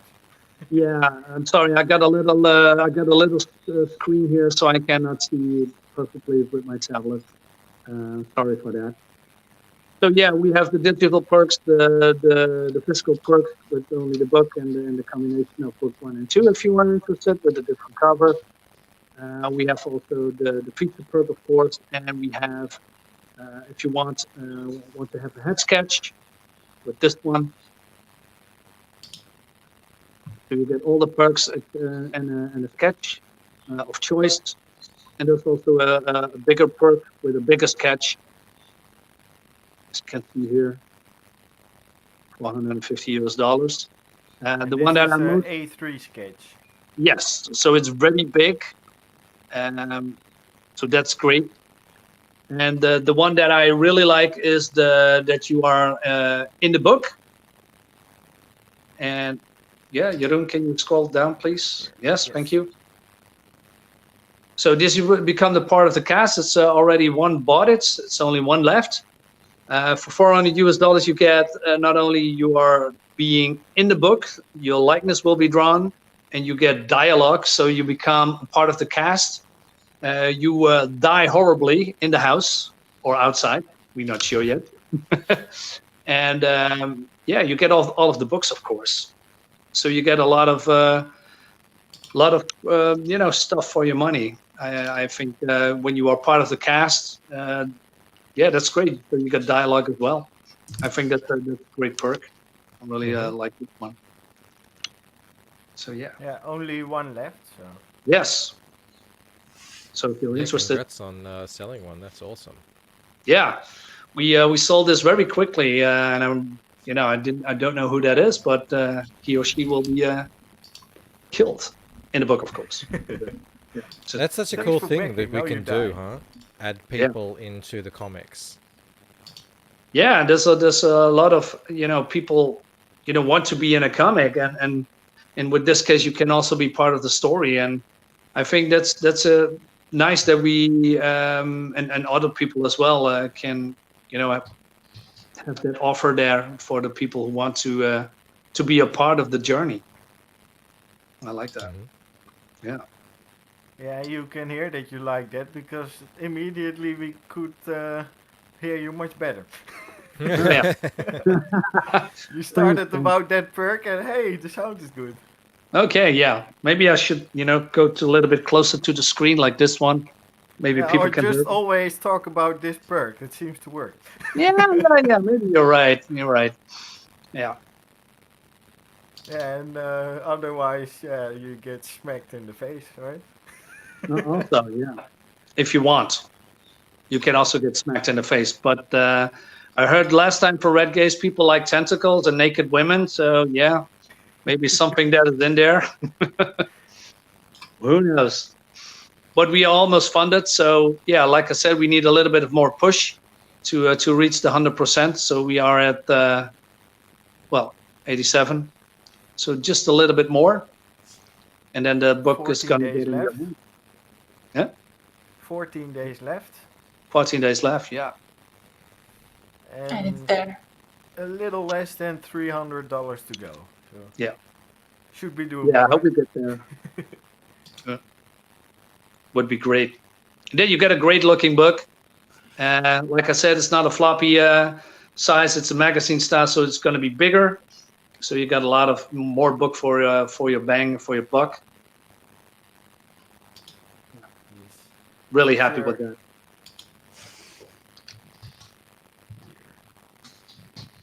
Awesome. Okay. Thanks for sharing, Jeroen. Yeah, no problem. That's why we're here as well, right? Yeah, sure. And yeah, our fan art artist also has something that she is working on. Yeah, you mean the latest chapter? Yes. Where to start, where to go, and where to finish? Well, basically, Bones is not a typical maybe Western comic or European comic. It's a kind of half manga, and that's exactly the point that I didn't want you to show because I wanted to share my screen. Okay.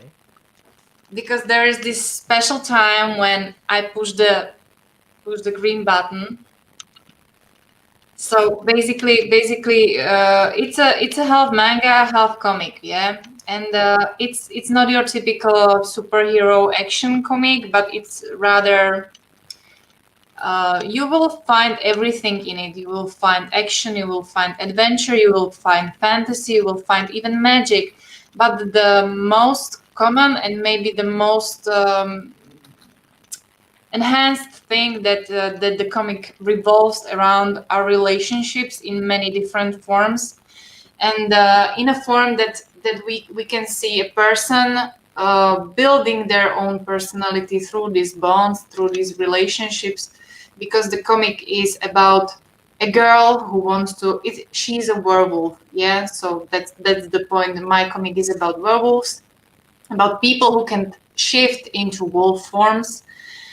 And of course, as you already know, wolves have packs. Wolves have these rank systems. So there are alphas, betas, omegas, and so on. And in my story, the alphas are usually men because they are physically more how to put it. Yeah, they have better physique to do the role, yeah. And the story is about a girl who lost her family in a brutal attack, and the only person who has left her, who she was left with, is her younger brother Jesse. And so she decided that she will do what's in her powers, what's in her, what she basically can do to protect him. So she decides that she wants to become the next alpha of the pack, and she wants to train a lot. She wants to train harder than any other members. And she meets new people along the way. She meets her trainer, she meets some friends, and with each person she meets, she builds a new and different type of relationship. And eventually we see her grow as a person, and that's the point. Like that's the story. Will she become the alpha? Is it the actual goal that will make her happy and satisfied? And we just follow her journey, and that's what my story is about. Maybe it sounds a little, I don't know, maybe you tell me, maybe it sounds plain, but I don't think it's plain, because I think everyone can find their own piece of interest in it. So I actually read this up until the point where she says, is it her grandfather she's talking to? Where she says, yes. "I want to be the alpha." Yeah, it's very well written, and it's very well drawn too. It's usually it's pretty hit and miss on webtoons what you're gonna get. No, I was very pleasantly surprised when I read it. I thought it was a great setup for the story, and a cool premise too. So maybe let's wait what comes next, because so far I have finished only four chapters. That's together around 80 pages, and there are still more to go. So we shall see what happens next. And if you could, Euron, if you could share my screen, please. Then there is this kind of special moment for me, because I uploaded the newest. The infamous. Once again. Upload. The infamous moment where you upload the episode. Yeah. Like you guys are having your campaigns, and I just click the button. So let's do it all together. Like 5, 4, 3, 2, and 1. And it's up, people, and you can read it. The link is in the description for everybody who is interested. So Yeah. So it's free so far. It's free. You can read it because I really love it. It's a kind of a story that I really needed to write and draw and get out of my system and to share it with people. And that's why I decided to publish it in this way. Mhm. So maybe it kind of maybe help in the future if I decide to build a campaign that I already know that only people who are really interested in the story itself would probably come to back it because they can read it in this way. So here you can see this is the logo that I created for the story. I keep the covers of the chapters quite plain and maybe not really interesting, but that will probably change when I build the campaign to make a different cover. So here you can see the first few pages and Cool. So this is the update you just put up. yes. Yeah, like I said, I mean the art is really good, and people, you know, they might not be used to reading comics on webtoons. It's a little bit of a different experience, but yeah, like I said, I was very pleasantly surprised. When you sent me the link to this, and I said to you that yeah, I'm more of a vampire guy. Yeah. But you know, I'm into I can get into werewolves as well. And I will I make think you love them. I think there's a few werewolf books coming up in crowdfunding, so you know, you could be among friends. Oh look, there's a hand there. I gotta study this. Yeah, there's the hand there. I think it's dope. Yeah, yeah. Like I said, I'm seeing the like you're talking about. It's sort of it's a mix between manga and Western. The kind of techniques that you're using. It's Yeah. pretty cool. Yeah. And also maybe if you noticed that when you were talking at the stream with Clayton and Corey and Rob about speeding up your work of process, I even bought these amazing inking brushes from Robert Marzullo, Mhm. and those are these like he uses those for speed lines and to Yep. make such effects, and I kind of figure out this kind of trick to make it look fur like, so I use it especially for fur of wolves.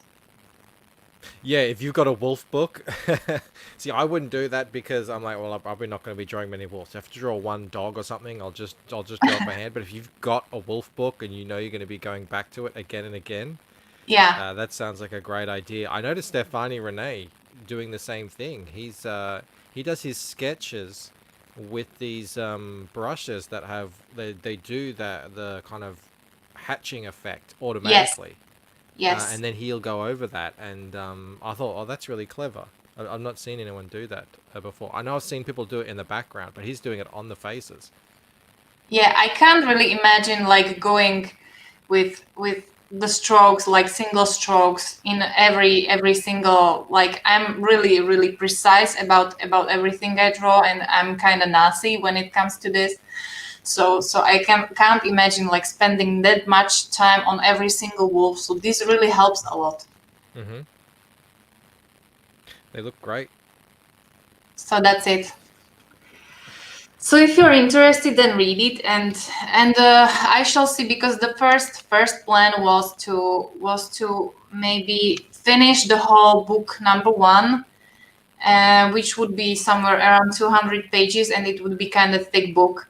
But I got various tips about to cut the book into smaller pieces, and I just need to just go through it again if it's possible, because I kind of started wrong. I started big, and probably that was not really a really lucky option, but hopefully I will make it somehow. Well, as long as there are moments in the story where you know, the break feels natural, and the reader, if they get the shorter portion of the story, still feel like they've gotten a story, I think that's perfectly fine. You can break it up. Like Liam did that. He put out the 200-page book straight away, and he's since said, "Oh, maybe I should have, broken that up into 3 or something like that, or even 4." But maybe the breaks aren't there. You need those moments at the end of the physical book where the reader feels satisfied, but also wanting to read more, and that's really tough to do. And so, like we were talking about earlier, each person has to figure this stuff out for themselves. What's best for their book specifically. Yes. For Yeah. sure.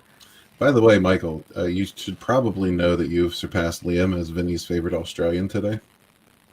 Oh, really? Did that Yes, happen? that How did that happen? I haven't even promoted his new book yet. I think it was the fact that you weren't in the stream is what made that possible. Oh. Do I have to go back and watch this stream? Possibly. Okay, all right. Yeah, they were mentioning you quite a lot. Oh goodness. I'm the talk of the town. Leroy will love that. Rather than talk of the continent. I'm super excited for Vinny's new book. I've got a bunch of pirate books here already, and I actually put Vinny onto these. These are by that artist that I like, that Mattia Lefray guy. Oh yeah, he was telling me about that. Yeah, they're fantastic. So I can't wait. And we've been doing a bit of a Pirates of the Caribbean marathon here with my daughter. She's old enough now. She's still a bit scared, but she loves them. So yeah. I'm ready for the pirates. Bring it on, Vinny. Yeah, for sure. I immediately, when I saw the Through the Woods update that he had a sign-up list, I signed up immediately. So. Yeah. Hey guys, unfortunately I need to get off today. Thanks for having me here. So I need to work tomorrow. Yeah, even on Sunday. Yeah. Well, thanks. Hey Michael, nice meeting you. Hope Yep. to see each other Yeah, we'll be time. in touch to get you on the show. Yeah, that would be great. You just need to figure out what's going on with your mic. That's it. Yes. I promise I will work on that. Probably not going to use this tablet again. Man, Yeah. sucks, really. But hey, nice meeting you. Hey, everybody. See you next time. See you, man. Marinus? Bye. Bye. Okay. We also were supposed to have a guest today that couldn't get here, sadly. Screw it. Yeah. We are F that going. pregnant bee. We're going a little bit through the campaign, so. Yeah, Kate, I heard something about you maybe working on something on part 2 or something. Yeah, I helped a little bit with the layout. That's what I was talking with Michael. That the graphics helps a little bit. So the layout, I kind of help Carla just make the layout and that's it. Yeah, and yeah, of course, here we also have, I don't know how far it's down, but we also have a Vinny cover here, so. But the one we talked about just now, so. Yeah, and that's not finished either. That's the work in progress cover. Yes. Although it looks pretty much done. That's Vinny's just sketching. I've seen Yeah. it happen. Yeah, we already mentioned that already looks like a ready to go cover. Yeah. Yeah, but yeah, it can only get better, right? So. Oh, I Yeah. can I can see Already. I can see where the lighting is going to come in. This is going to look really good. Yeah, and you see these lines here. So. Yeah, we can go a little bit. We watched the video a little bit and go through the perks. Yeah, and just so you know, the video is made by the amazing Red Gaze. Oh, Yeah, These two. which I who forgot. also has a campaign that we're going to look in a little bit. do you actually put these videos together, Red Gaze? Yes. Wow. Man of many talents. Yeah. Is there sound? No. I'm not Then, hearing I have anything. You know, to you should be able to share it see again. in your StreamYards there'd be a little audio icon over the little thumbnail when the sound is on, so you don't have to check. Yeah, I have one screen, so I have to go to the Right, okay. the video, and then I can't see what's in StreamYard. So. This better? No. All I'm hearing is clicking. Someone's clicking. Yeah, I'm clicking. Okay. Hey, Vinny, you're here. Do it live. We're gonna try it again. Sorry, Red Gaze, not Vinny. I don't know why I called you Vinny. What is wrong with you, Michael? I got Vinny on the brain now. Right? Nothing wrong with Vinny, so. This better? There you go. Yes.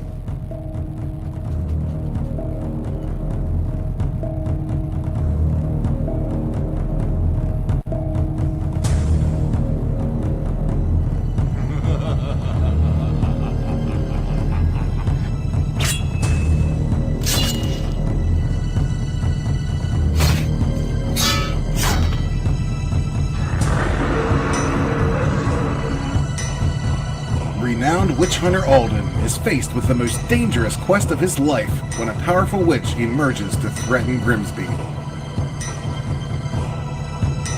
With the fate of his people hanging in the balance, Alden must unite with an unlikely ally to free Grimsby from the claws of evil.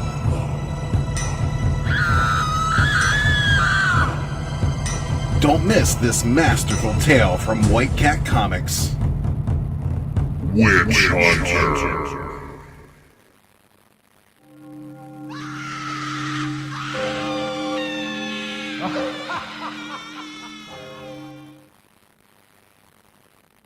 Yeah. Okay, that was Red Gaze again, so. I can tell what kind of YouTube videos you watch by the recommendations that come up. Mine is always like Fox News and stuff like that. What's going on here? Look, there's Oh, it's a Starlight lot of Captain Star Wars, a Hill versus Yeah. Babyface. Yeah. And a little bit of music, so. there. Much more wholesome affair. Yeah, true. I like to put on some music when I'm practicing my drawing for my own book, so. Mm-hmm. Yeah, we have the feature tier on Witch Hunter is both. I think Carla and Carla did the art and coloring, right, Kate? For the manga cover. Once again? Should be here Yeah, somewhere. that is correct. That is Yeah. correct. What I understand is that they both variants have a different ending. The Mhm. Vinny variant also has a variant ending, so definitely. That's very worth tricky checking of it out. them because now you're like, well, I don't know which one I'm gonna like better, so I guess I just have to get both. Exactly. And Yeah. I see what they're doing there. Very tricky. I fell for it.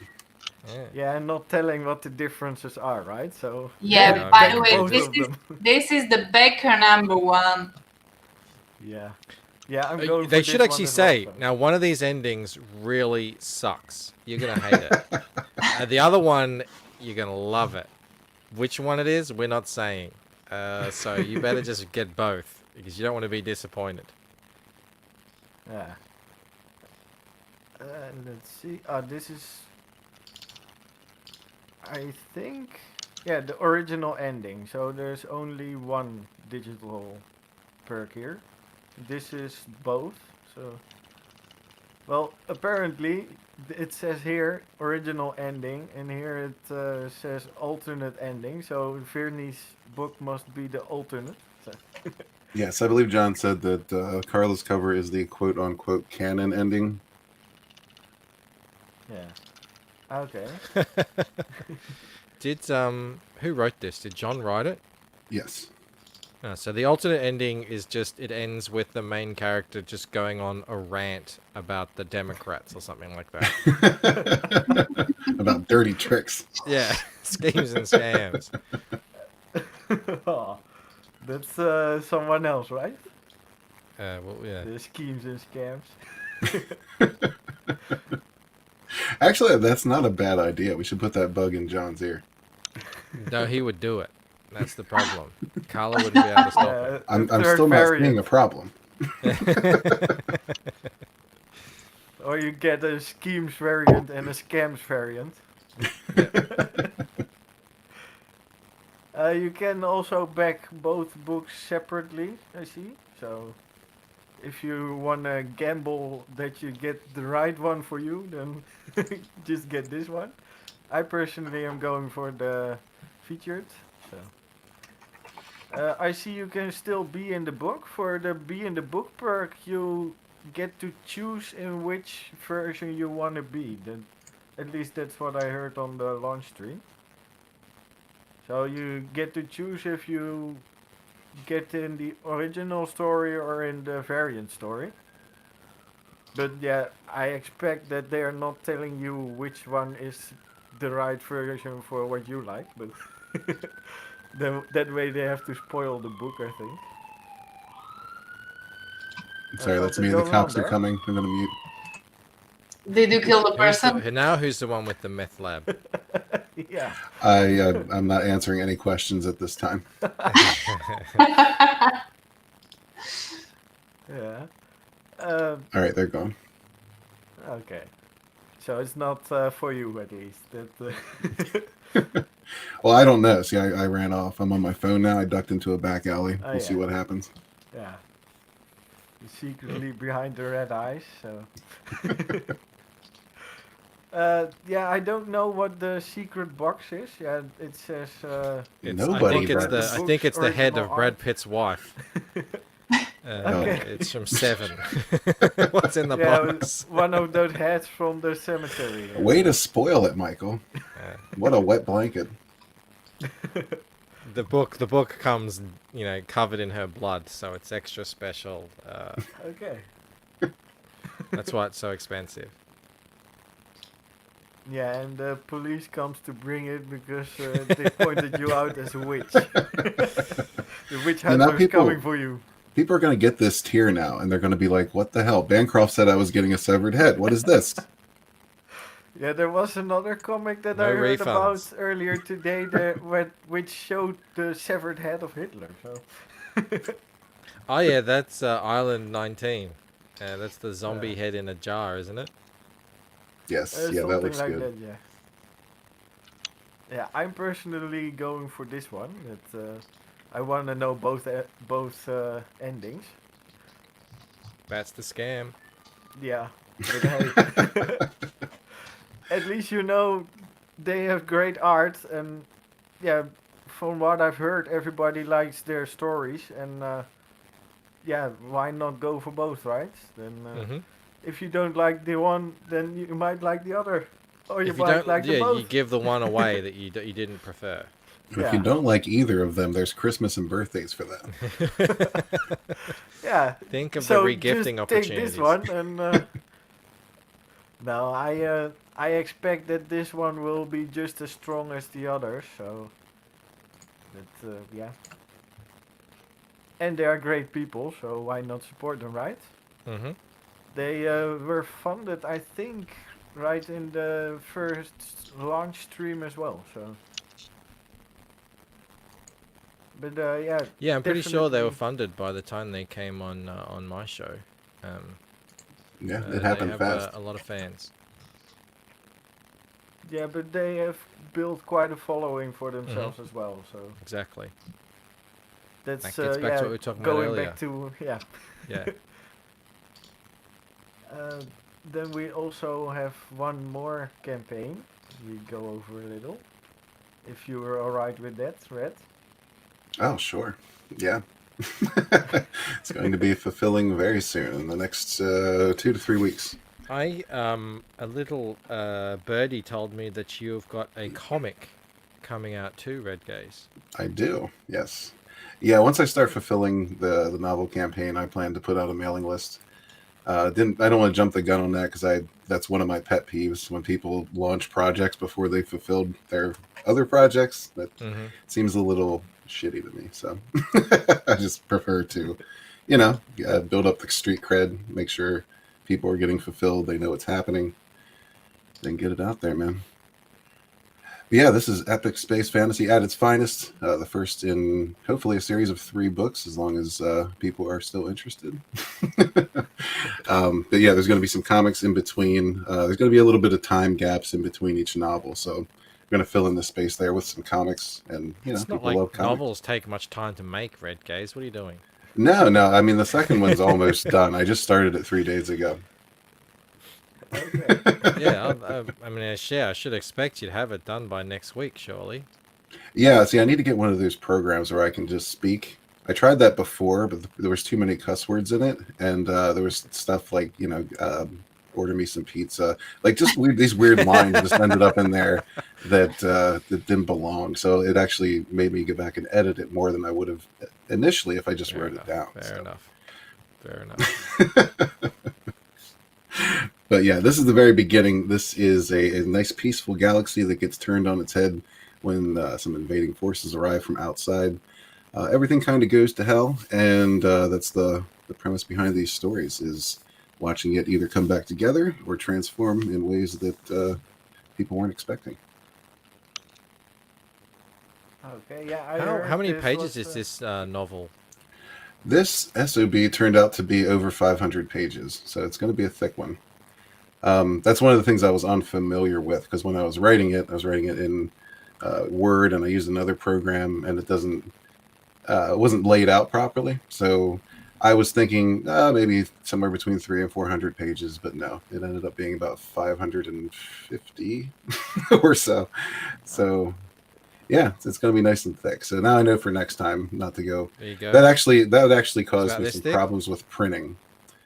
I don't know if it's that thick. This is 500 pages, but the lettering is very large. I don't know why it's that big. Oh yeah, is that 6x9? Oh, sorry, you don't use inches, do you? That looks. Could be. Oh, yeah. Could be. I don't know, but that's 500 and something pages, 520 pages. Yeah, if that were condensed down to a smaller size, that would probably end up being many more pages. But yeah, that's the thing with novels. Like, you can't really judge. You have to kind of know the size, because you get one book that's that size, and then you get their standard paperback. They're going to be varying thicknesses just because they use almost the same print size. They go a little larger for the larger sized books, but not that much larger, because if you get too large, it's like one of those old phones. I don't know if you remember the ones that had the giant numbers on them for the old folks. Back when people actually had house phones. You don't want to look like your book is for people who are sight impaired. Correct. Even though many of them are, so maybe I should. Maybe we'll throw that in for a perk next time. Sight impaired edition. Leroy is always disappointed when anything isn't Pirate Queen. He wants to see nipples. I mean, you got a whole internet for nipples, man. Just peruse. Yeah. Shall we look at the trailer? Certainly. There's sound, right? Yep. Yes.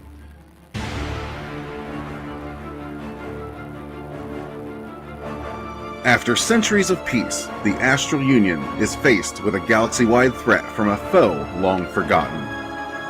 As the Union spirals into chaos, it falls to Aster Sunsworn and his companions to save what remains of a galaxy on the edge of annihilation. Sunsworn is a full-length novel that will reignite the fire of the space fantasy genre. Over 300 pages of a galactic adventure, with a visual companion featuring some of the best artists in Comicsgate that will introduce you to the Sunsworn universe. Be a part of the next great space fantasy saga. Back Sunsworn today. do it. Back it while you still can, right? Feels like a lifetime ago since I've made that thing. Yeah, the funny thing is when you started the video, I was actually thinking for a while that Red is speaking live. Narrating it live, so. Yeah, I did overprint a good bit, so hopefully it'll be in demand for a minute. But yeah, by the time the comic launches, I'm probably going to take that down, and we'll just put some extras on that campaign. Okay. Oh, that they can back a perk with and the novel and the comic. Well, it's a novel and visual companion. It's I want to call it comics. It's not a story. It's kind of an like a visual introduction to the universe, to some of the characters, some of the locations, starships, just to get you acquainted with what's going on here. Because obviously, I'm the only person who really knows anything about this universe at this time. But that's all about to change. Yeah, I heard on Finny's stream earlier that this was going to replace Star Wars. So That's the idea, and that was the motivation. Yeah, I know it's a lofty goal, but as you know, Star Wars sucks. So, yeah, definitely. unfortunately, that's the case. It hurt me. It hurt me right in my heart. I do have one, contrary to popular belief, and sometimes it hurts. Sometimes I cry. Yeah, Disney shriveled your once full heart. Correct. Ryan Johnson in particular. Oh, Cold, yeah. cruel bastard. That the only good thing that's coming out of Lucasfilm right now is the new series. So. Yeah, The watched that, Mandalorian's pretty good. I didn't watch watched the that last new night. episode.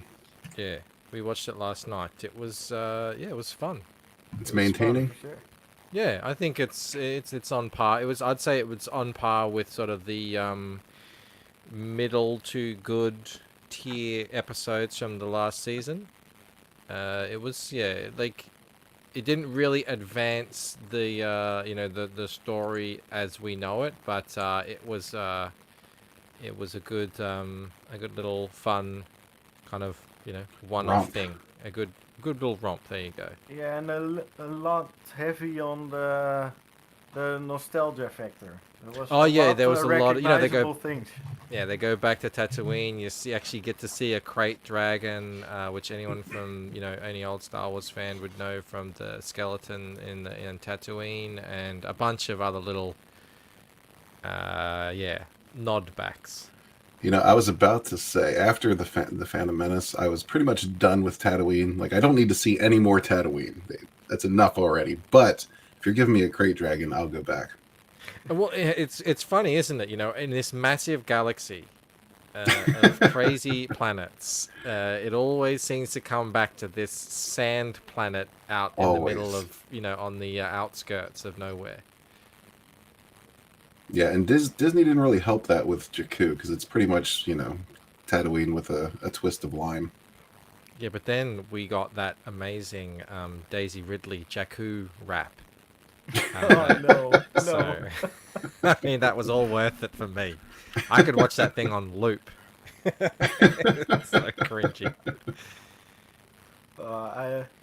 I don't know what to say about that. You keep watching it, but I can't stand it. Yeah. Well, it's like, you know, it's Something like a about car her. accident, man. You just gotta watch. Yeah. Gotta look. Yeah, it's funny, you know, out of all the people.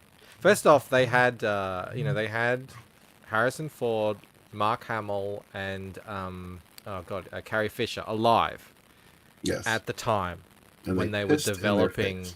the sequels.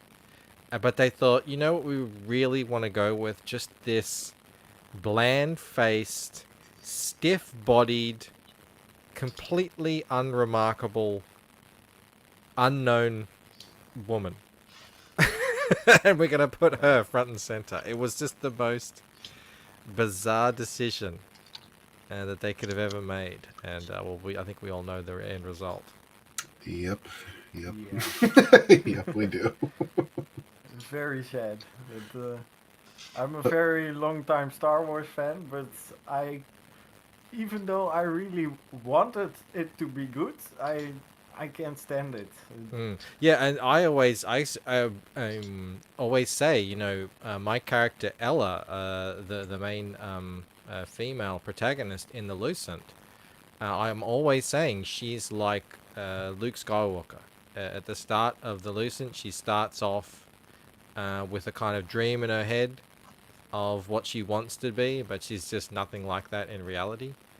And then as the story ends, you remember how Luke went from the annoying farm boy in his like a white kind of floppy clothes, and then he gets into he's in like he was wearing like rebel outfits, and then by the end in Return of the Jedi, he's like in this badass black thing, and he's looking all cool. He's got his metal hand, and it was awesome.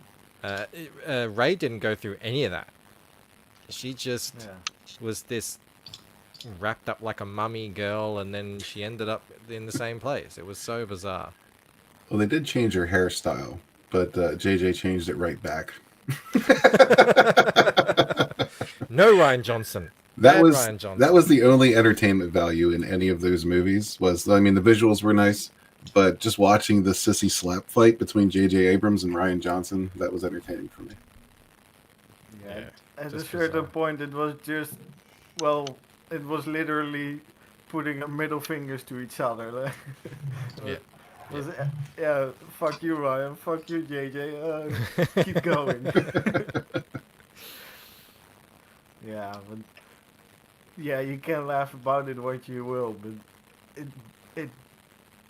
it's so sad what they did to one of the greatest IPs that has ever been, because even if they never had done anything, they would have bought Lucasfilm and they would have just left it as it was. They would have made more money than they are making now. Mm-hmm. Just on the DVDs and the merchandise alone, because after they started destroying Star Wars, that's where also the merchandise stopped selling. And on merchandise alone, that was millions per year, just from the old movies. Yeah, man. And if you notice, that's all they can sell anymore. They put out this, action figures and merchandise for the new movies, the new characters. Nobody gives a crap. They put out a new Darth Vader figure. Everybody snatches it up. Yeah. Hey, but are you thinking of merchandise for your new Star Wars? Not just yet. Maybe someday. Well, you never know, right? People need to know the characters first, I think. Right, yeah. I'm just going to grow George also came in with a pitch and a few pictures of what he wanted to make, so you never know. Oh, yeah. I'm dreaming, trust me. I'm dreaming big, but thinking realistically. Yeah, it looks amazing as well. The cover was by Vinny, right? I recognized the faces, so... Yes, sir. Yep, that's a Vinny original. Yeah. Did he more art for the campaign, or? He did some more. Yeah, that's inside the visual companion. He has he did a few pieces, like traditional art, just to sell in the campaign. There's actually one of those still available. But yeah, we scanned those and put those in the visual companion as well. Ah, here, yes. And that's Carla's cover for the visual companion, which is awesome. Oh yeah, wow. Okay, let's go a little bit through the perks, because we're already going for more than 2 hours. Oh yeah, we can make it quick. The first I perk... know you don't have to rush anything, but it's yeah. It's pretty simple. The first perk is the full Sunsworn experience. That's the novel and the visual companion together. It's the featured perk recommended. And you can get the visual companion and the novel separately if you wish. Also have a swag pack in there, which is just some extra cool stuff. Got 2 prints in there, a button, and some trading cards. Just for, people like that stuff. So we threw it up there. I have a whole stack of trading cards here. Mostly Cyberfuck, but... And novel only, and Yep, the Twin Oh, Suns the is Twin just Suns. two of each. Two of each. Nice and simple. I did have some other perks up there, but I've taken them down since it's gone in demand. Just want to keep it slim and to the point. Yeah. Okay. And you recommend the Full Suns for an experience with the visual companion, the novel, and the thank you in the page. Yep, actually, you know what? I need to change that because it's gone to print now, so I can't do that anymore. Ah, okay. So this is scratched. Yeah, I'll have to change that. There's tiers and put them back up. Okay. Yeah, I saw. Yeah, you went up quite a bit since you went in demand, so it's always good, right? Yeah, definitely, absolutely. Yeah, I'll be pushing a little bit harder once I start fulfilling, but for the time being, that's where all my energy's been going. Yeah. Yeah, we spoke earlier this week with someone also from Australia who said he did only 30 days and then he was going to take down the campaign because he was going to keep it exclusive.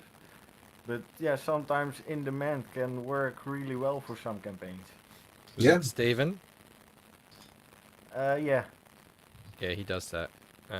I think if you're like he's got a good track record of putting out books and them being good and fulfillment and everything, so he doesn't have to worry about that stuff. But he's because it's a new property. I don't know. I would just leave it in demand until people start getting it in their hands, and then you get a massive wave of people who are just hearing from the reviews. Yeah. Yeah, that's what happens a lot of times. A lot of people won't even hear about some of these projects until it starts fulfilling and people start posting and talking about it some more. So, yeah, I would always recommend leaving it in demand as long as you have copies to sell. Or launch something else and attach it. Yeah. Okay. You guys I see have... you've got the Darksaber in there. You'd have been watching That's called a Mandalorian Void going, Saber, Michael. Void what Saber. the hell? Don't be trying to get me They copied sued mine. here. It's Completely purple. different. Completely different. different. I see. Sorry, my mistake. Indeed it is. So it can't cut you out of a TIE fighter. Oh, it can. What that is basically a weaponized black hole. So it will just devour whatever it's touching. So yeah, it can absolutely cut you out of. Not a TIE fighter, obviously, because those don't exist here. I could really use that. I've got some overgrown trees out in the backyard. Right? I could really use that right about now. It's a Tree nightmare. gone. Although imagine the kids get a hand on it. That would also be a nightmare. Ooh, no. Put that. Well, it depends put how that you look Void at it. Saber down. Yeah, the the other mo- campaign that we looked at from Marinus, they work under the logo Call of the Void. So Yeah, a momentary nightmare could, lead to a lifetime with no financial responsibility. So just look on the bright side, is what I now, was does saying. that thing go back into the hilt? Yes. Yes, it does. Okay, so there's no like void sheath that you can put it in. There is no void sheath. That's a good question that no one's ever asked. This is there. I've got experience now. I know what questions to ask. Ask the tough questions. yeah.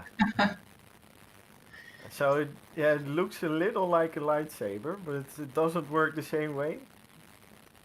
No, the hilt? they're both totally unique items. You're not going to see 100 of these roaming around the galaxy. It works in a similar fashion, but it's different types of energy. Like, it's not like a laser sword. Like I said, that one's more or less a weaponized black hole. The other one is powered by a miniaturized star in the hilt. Okay. So it's basically the starlight versus the black hole, the light versus dark kind of theme again. Yeah. The concept behind this is kind of the immovable object, meeting the unstoppable force. Whereas the soul blade, the sun blade, there is constantly emitting energy, whereas the void saber is constantly devouring. Okay. Okay, guys. Sorry to interrupt you. It's almost it's past midnight, so I'm going to wrap it up for today. So thank you very much for having me today on and the possibility to talk to you and Yeah, thanks so much, Kate, and thanks again for the fan art. That was really, really cool of you to do. Yeah, I'm really happy that you liked it. No problem. Cool. It's great. So if you're okay with it, I will post it tomorrow, possibly. Yep. The digital I'll thing. give it a retweet. Okay, cool. Okay, guys, thank you again and see you soon. Have a good Bye. night. Yeah. Okay, Bye. bye-bye. Yeah, I also need to wrap it up, by the way, because it's 5 minutes for before. It's 25 minutes over 12 here, so it's November 1st, and I have to work tomorrow. So. Yep, all good. I got to chow down on some pizza. Okay, yeah, enjoy the pizza. Well, I I'm gonna go eat some rice bubbles if we're all sharing. I haven't had breakfast yet. I hope it's not a pizza with pineapples, because someone in Comics Gates wouldn't like that. But No, we don't do fruits and vegetables on pizza here. This is a meat lovers. This is a house of carnivores. Do you do I'm, all anchovies? meat as well. Do I do Chinese? Do you do anchovies? Oh, anchovies. No, of course not. Ah, That's just weird. shocking. Shocking. I didn't even want to eat pizza if it doesn't have anchovies on it anymore. Oh, come I need on, that man. oily Come on, salty- man. Come on, man. I'll get corn pop onto you. You guys wanna say something to the people that are still watching? Of course, back their books, but. Yeah, I would just say, obviously, back the Lucent if you haven't already, and come subscribe to my channel, Michael Bancroft. And of course, the Lucent comic on Twitter. The Lucent comic on Twitter as well. There you go. Thank you. Thank you for reminding me. Yeah, man. And if you're not already, become a member of the Gaze community. It's Red Gaze on YouTube, at the Red Gaze on Twitter. Check out Sunsworn if you haven't. You will not be disappointed. And if you are, I will give you a heartfelt apology. But not your money back. Of course not. For everybody that's interested, the links are in the description of the stream. So, including the links to Bonds, Witch Hunter, and the Blackhart Manor. So, definitely check it out. I think personally all campaigns are worth it. So, check it out, and I'm going to back them all. But the ones I haven't backed already. So. Everybody, thanks for coming. Thanks for watching. And I hope to see everybody another time. And Michael and Red, thanks for coming. Of course, man. My Thanks pleasure. for having us. Yeah, no problem.